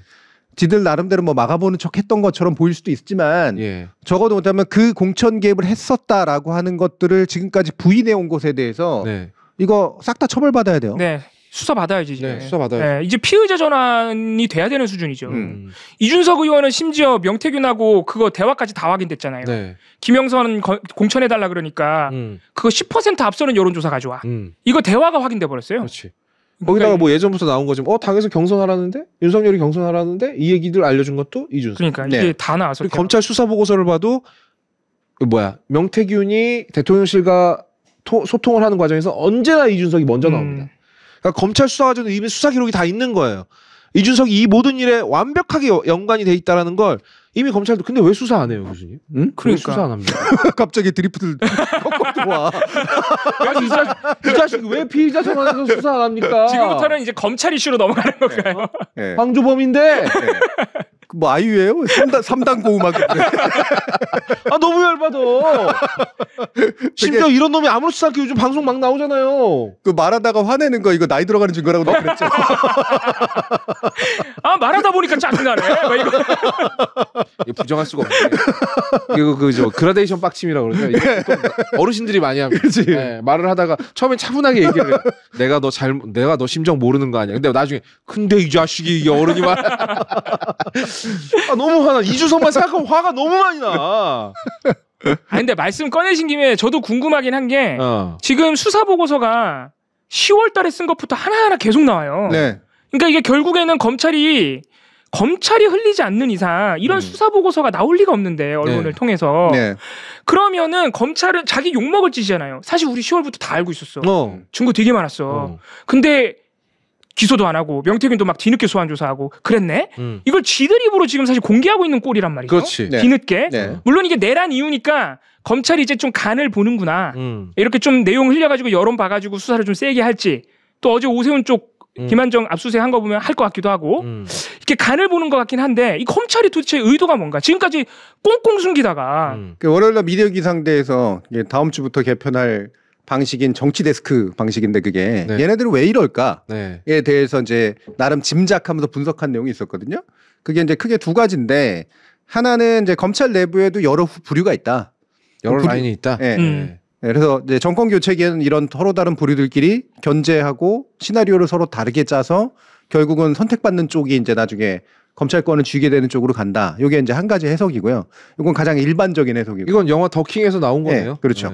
그리고 두 번째 해석은 검찰이 지금 더 큰 걸 덮기 위해서 까고 있는 거다. 아 뭔가 더 있다. 내란. 그게 이제 뭐냐 내란 개입설. 네. 그러니까 그게 이제 뭐 김용현하고 연루된 거라든가 그 차장에 대한 구속 영장을 계속해서 이제 반려하는 거라든가 이게 이제 검찰이 걸리고 있는 가장 중요한 문제이기 때문에 이 부분을 덮기 위해서 저쪽으로 시선을 돌리기를 하고 있는 거다.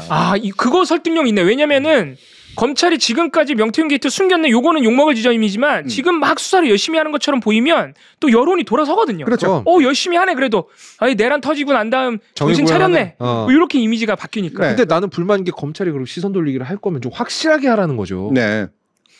확실히 하지도 않는다 지금. 확실하게 하려면 이준석을 잡아야 된다니까. 그치. 근데 왜 확실하게 안 하고 신용만 하고 있냐. 눈치 보는 거 같죠 약간. 오세훈 한번 수사해볼까? 그러니까 뭐 이런 식으로. 어떻게 한번 찔러봐. 제가 볼 때는 이제 어느 정도 자기네들이 지금 자기네 선에서 내란 혐의에서 이제 검찰을 제외하는 정도의 권한은 있잖아. 계속해서 이제 김용현이나 이쪽하고 안 붙게 만드는. 예. 요거는 자기네들이 버틸 수 있는 거기 때문에 나머지는 간보기 쪽인 것 같아요. 뭐가 더 여론에 잘 먹힐까? 그러니까 눈치 보는 거. 뭐가 이를테면은 이제 새로 집권하게 될 세력이 더 솔깃해할까? 이런 쪽에 간보는 그런 단계 쪽에 가까운 것 같아요. 제가 말하다가 이준석 얘기 나오면 열받잖아요. 검찰이 이거 가지고 간본다는 얘기하면 더 화가 납니다. 이거는 아까 조선일보가 보도 안 하는 거랑 똑같은 거 아닙니까? 그렇죠. 비슷하죠. 네, 사실 훨씬 더 심각한 문제죠. 그러니까 지네가 생각하는 지네 권력이라는 게 결국은 수사하지 않는 거잖아요. 네, 법집행기관이 이제 이러고 있는 거지. 그러니까 이걸 자꾸 지금 막 이게 저글링을 막 하고 있는 거잖아. 네. 이 중에 뭐가 맛있을 것 같아? 막 이러면서 지네가 뭔데? 그리고 차기 대선도 조금 이렇게 계속 간보는 것 같고 차기 네. 대선에 이준석 나오나? 한동훈 나오나? 막 이런 거 볼 테고. 그러니까 이준석은 또 이걸 노려가지고 내가 대선 나갈 거다를 제일 먼저 선언해 버렸고. 그러니까 이게 정치공학에 대해서 너무 많이 사람들이 알다 보니까 이게 이제 과도한 정치 지식이 민주적 의식에는 왜 안 좋은 측면들이 있다라고 보통 얘기되는 측면인데 네. 뻔히 다 안다고 생각해요. 네. 그래서 사람들이 화를 잘 안 내. 그리고 검찰을 때려 부수는 것까지는 아니지만 상당 부분 훨씬 심층적으로 개혁해야 된다라는 당위에 대해서 민감도가 떨어져. 검찰 원래 저러니까 이렇게 되는 거죠. 에헤이. 네. 윤석열 원래 저러니까. 거부권 원래 쓰는 거니까. 네. 이번에도 명태균 특검법 이거 이제 180일인가로 통과되고 나서 사람들 아마 대부분 생각해, 아유, 최상목 폐기 되겠지. 거부하겠지. 또 거부할 텐데 뭐. 네. 너무 많이 알아서 민주적 태도의 관점에서 보면 상당히 안 좋은 냉소성을 띠게 돼요. 그래도 되게 방금의 검님의 분노는 나이든 합당한 분노였어. 수사해야지 왜 안 해? 검찰은 그러면 안 되는 사람이 존재야. 나이가 드니까 그치. 합당하게 분노도 하고. 네. 검찰은 원래 그래 눈치보다 수사 안 하고 그래 이게 아니라 왜 수사 안 해? 라고 화를 낸다는 거죠. 검찰이 늘 그랬으니까. 갑자기 이렇게 드리프트를 해. 안 좋은 방향. 나이 든거 싫어. 나이 든거 싫어. 나 차라리 냉소적인 사람 될래. 야, 그걸 선택했구나. 검찰 원래 그랬으니까. 이해해? 이해하면 안 된다니까. 나이 든 게 싫어. 그러니까 이게 마땅히 화를 내야 되는 지점인데 교수님 말씀대로 우리가 여기 너무 익숙해졌어. 그런 게 좀 검찰은 언제나 지네 필요성에 따라서 수사를 해왔으니까 이번에도 그럴 거야라는 거 너무 당연하게 생각하잖아요. 근데 검찰은 그러면 안 된다니까. 근데 이것도 따지고 보니까 윤석열 때문이네. 그래. 거부권을 30번이나 쓴 것도 윤석열. 그래서 우리가 무뎌지죠. 검찰을 이렇게 정치 검찰로 만든 것도 윤석열 아니에요. 적극적으로 활용한 것도 윤석열. 그러니까 적극적으로 활용 당하다 보니까 늘 해왔던 대로 이번에는 우리 생존을 위해서 우리가 머리를 굴려야겠다. 왜 니네가 정무적 판단을 하냐고. 그렇지. 얘 정당이야? 정당 할 거면 정당 간판 걸고 해. 검찰당 뭐 이래가지고. 팍시. 자, 그리고 마지막으로 가져온 건 오세훈이다. 김한정이 아주 그냥 신났습니다. 근데 그 아저씨 약간 뭐 뽕 맞은 것 같아요. 좀 이상해 사람이. 근데 확실한 건 오세훈을 진짜 좋아하긴 하는 것 같아요. 오세훈을 너무 보호해 주려다가 지금 다른 사람들을 총을 난사하고 있어. 총을 난사해버렸어. 오세훈 빼고. 피하고 있고 막. 큰일 난 사람이야. 거의 매트릭스야. 막 이러고 있어. 막. 아니 그렇게 오세훈이 좋을까? 뭐가 그렇게 좋은데? 대단한 사람이에요. 김한정 씨. 아니 오세훈이 뭐 이권을 제대로 한번 챙겨줬나? 모르겠어요. 오세훈을 진짜 좋아하는 것 같아. 그냥 진심으로. 원래 가끔 그런 사람들이 있어요. 지금 쏟아부은 돈은 많이 너무 좋아서 이제 돈 막 쓰고 이러는. 여기도 그런 분들 많잖아요. 다 그런 분들이야. 가산을 탕진할 정도는 아니잖아. 저분들은. 아까 자기가 먹은 밥도 다 그런 마음으로 사온 거예요. 그러니까 다 비슷한 분들이에요. 여기. 얻어 먹었잖아. 아직 안 먹었어요. 김한정이랑 비교하면 안 돼. 좀 그렇고 그거는. 가져올 거면 김한정만큼 가져오시다. 김한정만큼 재력가들이 아니시니까. 뭐 별장이라도 하나 가지고 오시. 죄송합니다. 농담입니다.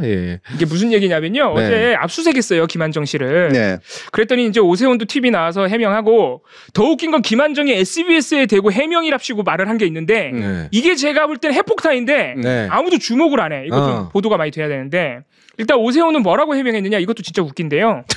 명태균이 자꾸 우리가 거래를 끊기 전에 만났던 것을 반복적으로 얘기해서 착시 효과를 만들고 있다. 근데 이거는 오세훈 본인한테 바로 적용할 수 있어요. 2번밖에 안 만났다면서요. 근데 왜 갑자기 시기를 특정하고 그래요? 2번밖에 안 만났다면서요. 그러니까 본인이 얘기하는 건 1월 20일 날 나는 딱 거래를 끊었는데 자꾸 그 거래 끊기 전에 만났던 의혹만 여러 번 얘기해서 그 후에도 무슨 일이 있었던 것처럼 착시 효과를 만든다. 이런 취지인데 요거는 이제 오세훈 시장이 요새 나오는 보도를 안 받거나 일부러 저렇게 축소하는 거죠. 일부러 하는 거예요. 명태균 측에서는 1월 20일 전후 얘기를 다 하고 있죠. 네. 그리고 정작 말이 계속 바뀌는 사람은 본인이거든요. 처음 만났을 때 사기꾼인 거 직감하고 바로 끊었다라고 했어요. 그 다음에는 2번밖에 안 만났다. 2번 만났다 그랬죠. 근데 이제는 어느 시점으로 또 얘기를 옮겨요. 착시 효과를 만들고 있는 게 본인이라고요. 그리고 이거 명태균 쪽에서만 얘기하는 게 아니고요. 이것도 검찰 수사 보고서에 나와서 사실 깜짝 놀란 건데 검찰이 다 파악했어요. 그 연을 끊었다는 1월 20일 이후에 여론조사가 발생한 날짜, 그 날짜하고 김한정 씨가 입금한 날짜가 이틀 사이 차이밖에 안 나네. 맞아요. 뭐 그리고 뭐 오세훈 캠프에서 그거 쓴 거, 캠프에서 썼고 캠프에서 문자 보내고 이게 검찰 보고서에 있기 때문에 이거는 사실은 되게 궁색한 변명이죠. 그러니까 이것도 내가 검찰 또 열받네. 검찰은 이미 메이드를 만들어 놨어. 왜 안 까는 거야? 그러니까 정당한 분노. 네. 잠깐만 이러면 안 되지. 검찰은 늘 그래 왔어. 요 다음에 오세훈이 한 젊은 냉소와 늙은 분노 사이에 그러니까 뭘 선택할까 지금 좀 고민하고 있는. 자분열이 벌어져. 가는 거지. 젊은 냉소. 어떡하지? 혹시 젊은 분노 없어요? 나 그쪽으로 가고 싶은데 젊은 분노 없습니까? 젊은 분노 있죠. 검찰 뭐 하는 거냐고. 젊은 분노는 근데 3단으로는 안 해요. 그렇죠. 바로 나오죠. 처음부터 나와. 진짜요? 그러니까 이준석 얘기가 나와야 화가 나는 게 아니라 바로 그냥 화가 나요. 무슨 젊은 게 이렇게 조건이 많아요? 피곤하네. 어쨌든 그 다음 해명이 이제 이게 하이라이트인데 사실은 당과 캠프는 다르다. 캠프가 아니라 당에만 여론조사가 전달됐다는 것이 이번에 입증이 됐다. 근데 본인은 왜 썼냐고요? 이게 진짜 웃긴 말인데요. 이게 왜 이런 얘기를 하냐면 이거 그 뉴스타파가 보도를 하고 이것도 검찰이 다 확보한 건데 알고 보니까 명태균이 오세훈 시장 선거 도와주면서 여론조사 해주고 김한정한테 돈 받고 막 단일화 전략 짜주고 이런 게 명태균 아래서 음지에서 자기가 한 게 아니라 여의도 연구원이랑 한 거예요. 이게 확인이 돼 버렸어. 지상국 원장하고 카톡 나눈 거 다 나왔어. 그러니까 이거를 부인할 수는 없어. 당이 개입됐다는 걸. 그랬더니 이거 봐라. 우리 캠프는 상관이 없고 당만 관련이 있다. 그러니까 여론조사가 당에 갔다는 것만 입증이 됐으니 우리 캠프가 무결하다는 게 입증됐다는 거예요. 근데 이게 얼마나 웃긴 말이냐면 당과 캠프를 그렇게 분리하는 것도 좀 웃기지만 말도 안 돼요. 그것도 웃기지만 당에 갔다는 거지 캠프에 안 갔다고 입증된 게 아니잖아요. 그렇지. 캠프에 갔을 수도 있는 거지 여전히. 아니 해시TV에 전달된 거지 거의 없다가 받았다는 건 아니다. 거의 그런 식인 거예요. 무슨 말이야. 내가 아까 해시TV에 전달된 닭강정 겁나 씹어 먹었는데. 그렇지. 내가 다 주진 않아요. 일부 빼먹어. 젊은 분노 나와야 되겠는데? 왜 내 건 없어? 아니 그러니까. 그리고 우리 이 보수의 자칭 보수의 거두 김종인 선생께서 명태균하고 끊임없이 접촉하면서 그렇죠. 그것도 다 입증. 보수에서 서울시장 나와야 된다. 오세훈 이번에 밀어줘야 된다. 그걸 본인이 몰랐다고? 말도 안 되는 얘기를 하고 있어. 그러니까 저렇게 이제 말이 꼬여가고 있는 게 뭐 지금 벌써 몇 차례 지금 그 오세훈 시장 케이스를 다루고 있는데 점점 진짜 쫄아들고 있죠 지금. 말을 바꿀 수 있는 게 더 이상 남은 게 없어. 당과 캠프는 다르다는 말까지 나와버렸으니. 이거 너무한 거 아니야? 뭐 민주당 후보도 아니고. 지난번에 캠프한테 전달한 거 있으면 얘기해봐라 그 얘기한 거 아니야? 맞아요. 여러 번 이제 뭐 자기한테 전달한 거 좀 있으면 얘기해봤는데 못 밝히고 있는 거 아니냐 이 나왔으니까. 근데 이제 나와버렸어. 앞에 있는 걸 받아서 계속 얘기를 해야 되니 봐라 역시 캠프는 안 받은 거야. 이게 너무한 거 아니에요? 애들 말장난도 아니고. 이러면 당에서 화내야 돼요. 그렇지. 왜냐하면 공식 캠프는 비선 조직이거든. 특히나 공식 선거운동이 일어나고 난 다음에 캠프가 유지되잖아요. 그거는 비선 조직을 인정해버리는 거예요. 그렇죠. 그래서 캠프를 해산하죠. 그렇죠. 그러니까 공식적인 당 조직 안에서 일어나야 돼. 그래야지 정당법상 맞아. 선거법상으로도 맞고. 비선 조직을 통해서 뭔가 당에게 지급된 돈을 쓰잖아요. 그럼 선거법 위반이에요. 정당법 위반이에요. 그래서 선거 여론조사도 다 내역을 남기는 거거든요. 당을 통해서 해야 되는 거고요. 근데 이건 마치 우리 당이 나 도와준 거 일도 없고 사실 우리 당은 뭐 무슨 자료 받는지 나는 알지도 못했고 그냥 오로지 내가 잘나서 서울시장 된 거야. 뒤집으면 이 말이 돼버리는 거잖아요. 또는 나는 사실은 당이 모를 만큼 엄청난 비선으로 캠프를 운영했어 뭐 이런 거. 그거 사실 고백이지. 그리고 그게 맞을 거예요. 김한정 같은 사람이 있으니까. 그럼요. 실질적으로 다 암암리에 자기가 더 믿는 사람들을 위주로 선거를 진행한다. 거의 뭐 정치권의 공식 룰처럼 돼 있잖아요. 그러니까요. 네. 별로 바람직하진 않지만 공식 룰이라고 해도 여전히 불법인 건 그렇기도 하고요. 그 자체가 불법이기도 하지만 중요한 건 캠프를 구성하고 있는 사람들이 기본적으로 당에 어떤 식으로든 공식 직함을 다 달아. 네. 그러니까 긴밀하게 만나는 사람들이지 이제 그 사람들이. 네. 그러니까 당의 공식 라인은 원래는 1 다음에 2 다음에 3을 만나야 되는데 그게 아니라 저쪽 10쯤으로 달고 있는 사람을 1이 만나고 있지. 보통 그런 식으로 가요. 근데 이거는 약간 우회하는 전략이기 때문에 어쨌든 당이 무관하게 진행되고 있는 건 아니잖아. 그럴 수는 없죠. 예, 그러니까 법적 위반까지는 안 되게 만드는 거죠. 근데 지금은 자기가 대놓고 지금 법 위반을 하고 있어. 이제는 빠져나갈 구멍이. 그리고 저는 요새 그래서 궁금한 게 검찰한테 제가 화가 많이 나면서도 얘들이 어디까지 지금 확보해놨지? 거의 다 해놨어요. 오세훈과 홍준표 메이드 끝났다니까. 수준까지는. 네, 그런 상황이고 이제 하이라이트는 김한정 씨입니다. 네. 어제 압수수색을 당하고 좀 많이 당황한 것 같기도 하고 SBS 기자한테 이렇게 얘기를 합니다. 오세훈 시장 여론조사비 3,300만 원 외에도 이준석 의원의 국민의힘 당대표 경선 여론조사도 내가 다 냈다. 아하. 다 냈다는 아니지만 윤석열 대통령 대선 경선 여론조사도 내가 냈다. 이거는 최소한 이준석 당대표 선거할 때 그리고 윤석열 대선 경선 윤석열은 이미 어느 정도 밝혀졌지만 이준석 전당대회 선거 캠프 선거 비용 대납 불법 본인이 실토해버렸습니다. 그러니까 나는 오세훈만 껴안고 뛰어내리진 않을 거야. 최소한 이준석이랑 윤석열은 내가 같이 안고 뛰어내리든가 할 거야. 이렇게 들리거든요. 그러면서 하는 말이 명태균 씨가 윤석열 대통령하고 이준석 의원 여론조사 할 때 도와달라고 해서 비용 내준 거고 그러니까 이게 무슨 말이냐면요. 명태균 씨는 국민의힘에 도움이 되는 사람이라서 나는 뭐든지 다 도와줬고 그렇지. 오세훈 시장은 몰라. 내가 도와줘. 내가 혼자 도와준 거야. 그러니까 아마 이준석도 몰라. 윤석열도 모른다는 얘기를 하고 싶었을 거예요. 그렇지. 자기 증언을 최소화시키려는 거지. 그러니까 자기 혼자 했다는 얘기를 하고 싶은데 문제는 윤석열이야 그렇다 치고 이준석 당대표 경선 당시 명태균이 여론조사를 통해 음성적으로 도와줬다는 증거가 아직 나온 바가 없거든. 근데 그걸 인정해버렸어요. 여기서 실토해버렸어요. 심지어 돈을 자기가 대신 냈대. 이건 최소한 정치자금법 위반입니다. 그래서 이러면 이제 이준석이 뭐라고 말할지 또 이제 그림이 그려져요. 벌써 얘기했습니다. 나는 김한정이랑 소통한 적이 없다라고. 그렇죠. 얘기한 적 없다고. 그렇기도 하고 왜 이렇게 난리친지 모르겠다라고 또 이렇게 얘기했잖아요. 그래서 예전에 이렇게 또 한다고. 예를 들면 자 내가 이재명 잡으려면요. 이재명은 전혀 모르고 이재명 당하고도 별로 상관이 없는데 내가 돈 대가지고 이재명 여론조사해가지고 당에 전달하면 돼요. 이런 식으로 얘기할 거라고. 실제로 불가능한 논리가 아니거든. 누구 하나를 이제 위험한 함정에 빠뜨리려면 내가 내 돈 내가지고 여론조사 실시하게 한 다음에 얘는 모른 채 이게 쓰이게 만들면 엮을 수가 있는 거야. 불법으로. 그러니까 여러분들 정치하려면 조심하세요. 이게 엮일 수가 있는 겁니다. 이런 거 흔히 셋업이라고 이제 부르잖아요. 가능해. 정말 그랬을까 근데?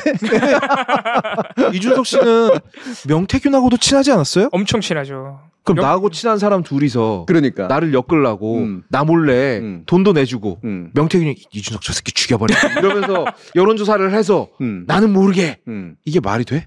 그러니까 이준석 의원이 방금 교수님께서 해주신 그런 논리를 이제는 밀어붙이기가 어려운 게 명태균 씨와 나눈 대화가 너무 많이 나와버렸어요. 이게 다 검찰이 확보한 증거로 나와버렸어. 막 안철수 단일화 짤 때도 마찬가지고요. 김영선 공천 개입할 때 보니까 그 전 단계부터 엄청나게 얘기를 했더만. 그렇지. 여론조사 가져와라부터 해가지고 이거 윤상현 공관위원장한테도 보내세요. 막 이런 대화가 다 나와버렸어요. 그렇게 긴밀하게 관계를 맺었던 명태균. 심지어 홍준표 복당도 명태균이 시키는 대로 했더만 자기 당대표 되고. 너 복당 시킬 거야 안 시킬 거야? 네 시키겠습니다. 그랬던 사람이 여론조사를 전혀 몰랐다. 전혀 몰랐다. 명태균이 내 말 이렇게 잘 듣는 이준석이를 제껴버리려고 김한정과 짜고 몰래 돌렸다. 그게 말이 안 되지. 예를 들면 이 김한정의 이 말만을 가지고도 그냥 인정한다고 쳐도 단지 국힘 비대위원장은 당비를 쓰지 않은 채 지금 대납시킨 거잖아요. 그렇죠. 그러니까 명이 이제 자기가 자기 돈으로 했다라 해도 문제인 거고. 게다가 다른 사람이 오세훈하고 연결된 사람이 이렇게 결국 대납이 된 거잖아. 쥐약 먹은 거거든. 만약에 몰랐다면. 김종인 같은 사람이 몰랐을까요? 에이, 그 뱀이? 에이, 그 늙은 뱀이? 그 선수가? 에이. 그러니까 애초에 이 과정 자체가 잘못된 거고, 그다음에 연루돼 있는 오세훈이나 이준석이나 이런 사람들이 요 루트에서 자기는 정말 생판 모른 채 명태균이 누구의 돈 받아가지고 그러니까. 여론조사한 걸 이렇게 썼다고. 네. 이 자체가 전반적으로 되게 문제가 많은 거지. 그리고 오세훈 시장은 몰라요, 이준석도 몰라요. 내가 혼자 한 거야를 너무 강조하려다가 마지막에 활용점정으로 그 여론조사 이준석 오세훈한테 간 게 아니라 김종인 비대위원장한테 갔어 이렇게 되는 순간 네. 그게 사실이라 하더라도 이건 그럼 문제가 더 커져요. 국민의힘 게이트가 돼버려요. 그렇지. 네. 그러니까 이 사람 지금 엄청난 실언을 한 겁니다. 네. 그렇게까지 하면서 오세훈을 지켜준다고? 그렇죠. 너무 사랑하는 거야 지금. 왜 이러는 거야? 진짜로 둘이 사랑하는 그러니까 거야? 오세훈을 위해서라면 국민의힘이 망가져도 돼. 이건 어떤 동성애적인 뭐 그런 아니 그 정도는 아니고 그런 막 정말 지켜줄 거야 막 지구 끝까지 지켜주고 막 뭐 윤석열이 김건희를 지켜주듯이 막 이런 거야? 제가 그래서 오세훈 시장의 표정을 묘한 표정을 가져왔습니다. 나 그 정도로 사랑한다고? 이건 어떤 또 다른 정체성을 깨달아. 아 그건 좀 아닌데. 너무 더러운데 이쪽으로 가면 뭐가? 에? 아니 제 머릿속이니까요. 그러니까 오세훈과 그렇죠. 오세훈과 김한중. 아니 이게 뭐 진정한 거면 그걸 그렇게 표현하면 안 되지. 아 진정한 사랑이라면 받아들여야지. 근데 그걸 더럽게 받아들이는 건 제 자유 아니에요. 아니 둘이 사랑하지 말라고 한 얘기가 아니에요. 받아들이는 건 자유지만 공표하는 건 자유가 아니에요. 아 그렇구나. 예. 그래요. 그럼 뭐 더러운 건 아니라고 하죠 일단. 두 사람 간에 예. 나는 반대세. 반대는 해도 되죠. 아 나는 반대세. 아 잠깐만 반대도 하면 안 되는 거야? 왜? 아니 나 반대야. 아 그 사람들 자유의지로 사랑하겠다는데 왜 네가 반대를? 아 안 돼. 왜? 뭔데? 그만하겠습니다. 여기서 반댈세 이거는 그냥 내 그냥 감정이 안 받아들여. 아 뭐 나는 안 돼. 네. 결국 더럽다는 말이 똑같은 거야. 아니 이건 농담이고요. 네. 이건 농담입니다. 이거 농담이고요. 그러니까 그럴 리가 없잖아. 아니 정치권에 줄댄 사람이 정치권에 결국 돈질을 해서 줄을 댄 사람이 그냥 이 사람을 너무 위하는 순수한 마음으로 저거를 했다고? 말이 안 되잖아. 그리고 이건 순한 결국에는 자기 화살로 돌아와요. 이 발언은. 김종인 그러니까 당 대표한테 보고했는데 자기 후보는 몰라? 자기네 서울시장 후보가 몰라? 이게 말이 될까? 오세훈은 자기를 10년 이상 자기를 서포트했던 사람인데 이제 와서 오세훈은 그 사람이 명태균이라는 사람하고 뭘 했는지 나는 몰라요. 이게 말이 된다고? 그러니까 참 그냥 이준석 얘기하지 말지. 왜 김종인 얘기 이준석 얘기해가지고 이 사단을 만드는지 모르겠네. 그러니까 근데 제가 난사라고 표현한 게 난사는 목표물을 상대로 해서 쏘는 게 아니라 아무데나 허공에 그냥 아무데나 쏘는 거거든. 예. 그래야지 내 등 뒤에 있는 애를 지킬 수 있을 것 같으니까. 와 정말 심각하네. 근데 알고 보면은 그게 다 이렇게 어디 튕겨가지고 나와서 이제 왜 그 프렌들리 파이어라 그러잖아요.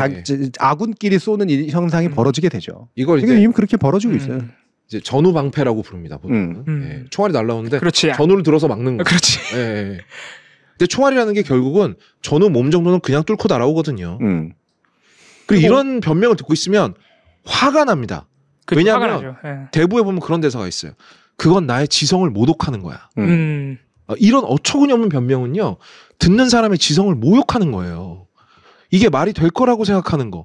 이게 통할 거라고 생각하는 걸 우리를 너무 우습게 보는 겁니다.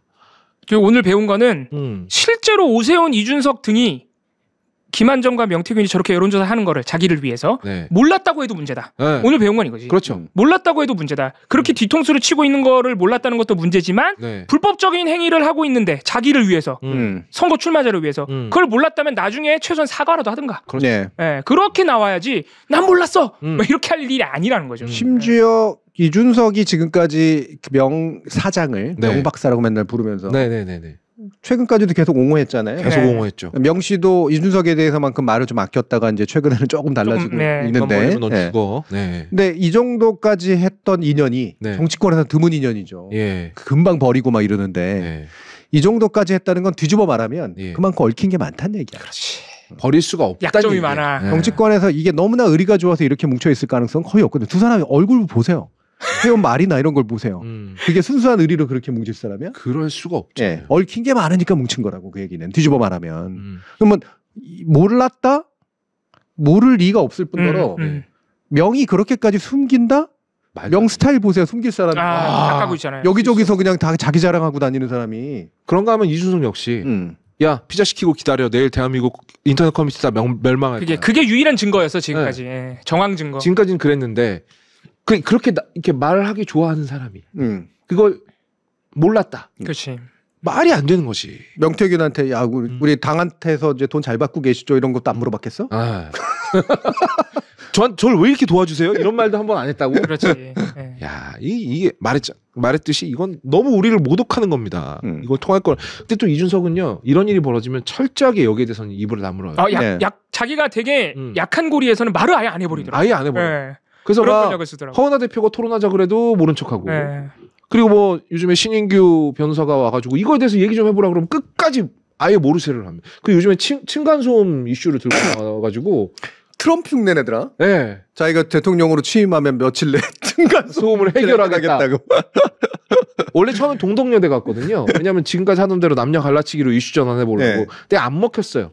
그게 들고 나온 게 층간소음. 층간소음이야. 그러니까 이런 게 먹힐 거라고 생각하는 것도 여전히 유권자들을 너무 우습게 보는 거잖아요. 네. 내가 딴 데서 딴 얘기 좀 하면 이 사람들 다 잊어버릴 거야, 까먹을 거야 이런 생각하는 거지 않습니까? 이러니까 제가 싫어하는 거예요. 어디서 이런 정치인이 있어? 없어야지. 없어요. 화 안 냈습니다, 교수님. 저 화 안 냈어요? 늙은 분노. 늙은 분노라는 말이 너무 아프네. 화를 못 내겠어. 아니, 화를 못 내는 게 아니라 이게 에스컬레이션 분노. 그라데이션. 내가 그거 말머리와 말끝이 내가 그거 하는 아저씨들 엄청 비웃었거든. 내가 이러고 있어. 네네네. 오늘 시사 번역이 좀 재밌었어. 화나게 하는 말들도 많았고, 네. 너무 웃긴 말들도 많았고. 정말 웃깁니다. 예. 네. 자, 거업 침착해요 이런 말 하지 마요. 전 침착해요 지금. 여기다가도 화내면 안 되잖아. 언어가 제자리로 돌아가는 풍경.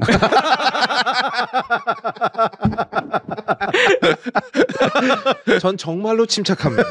침착이란 말을 오염시키고 있는 게 아니에요. 정말로 침착. 사전 의미 그대로 침착하다니까. 거업 착해는 여기서 왜? 자, 네. 소담소담으로 넘어가도록 하겠습니다. 오늘 소담소담의 주제가 혹시 늙음은 아니겠죠? 아닙니다. 예. 네. 수담수담으로 넘어가겠습니다.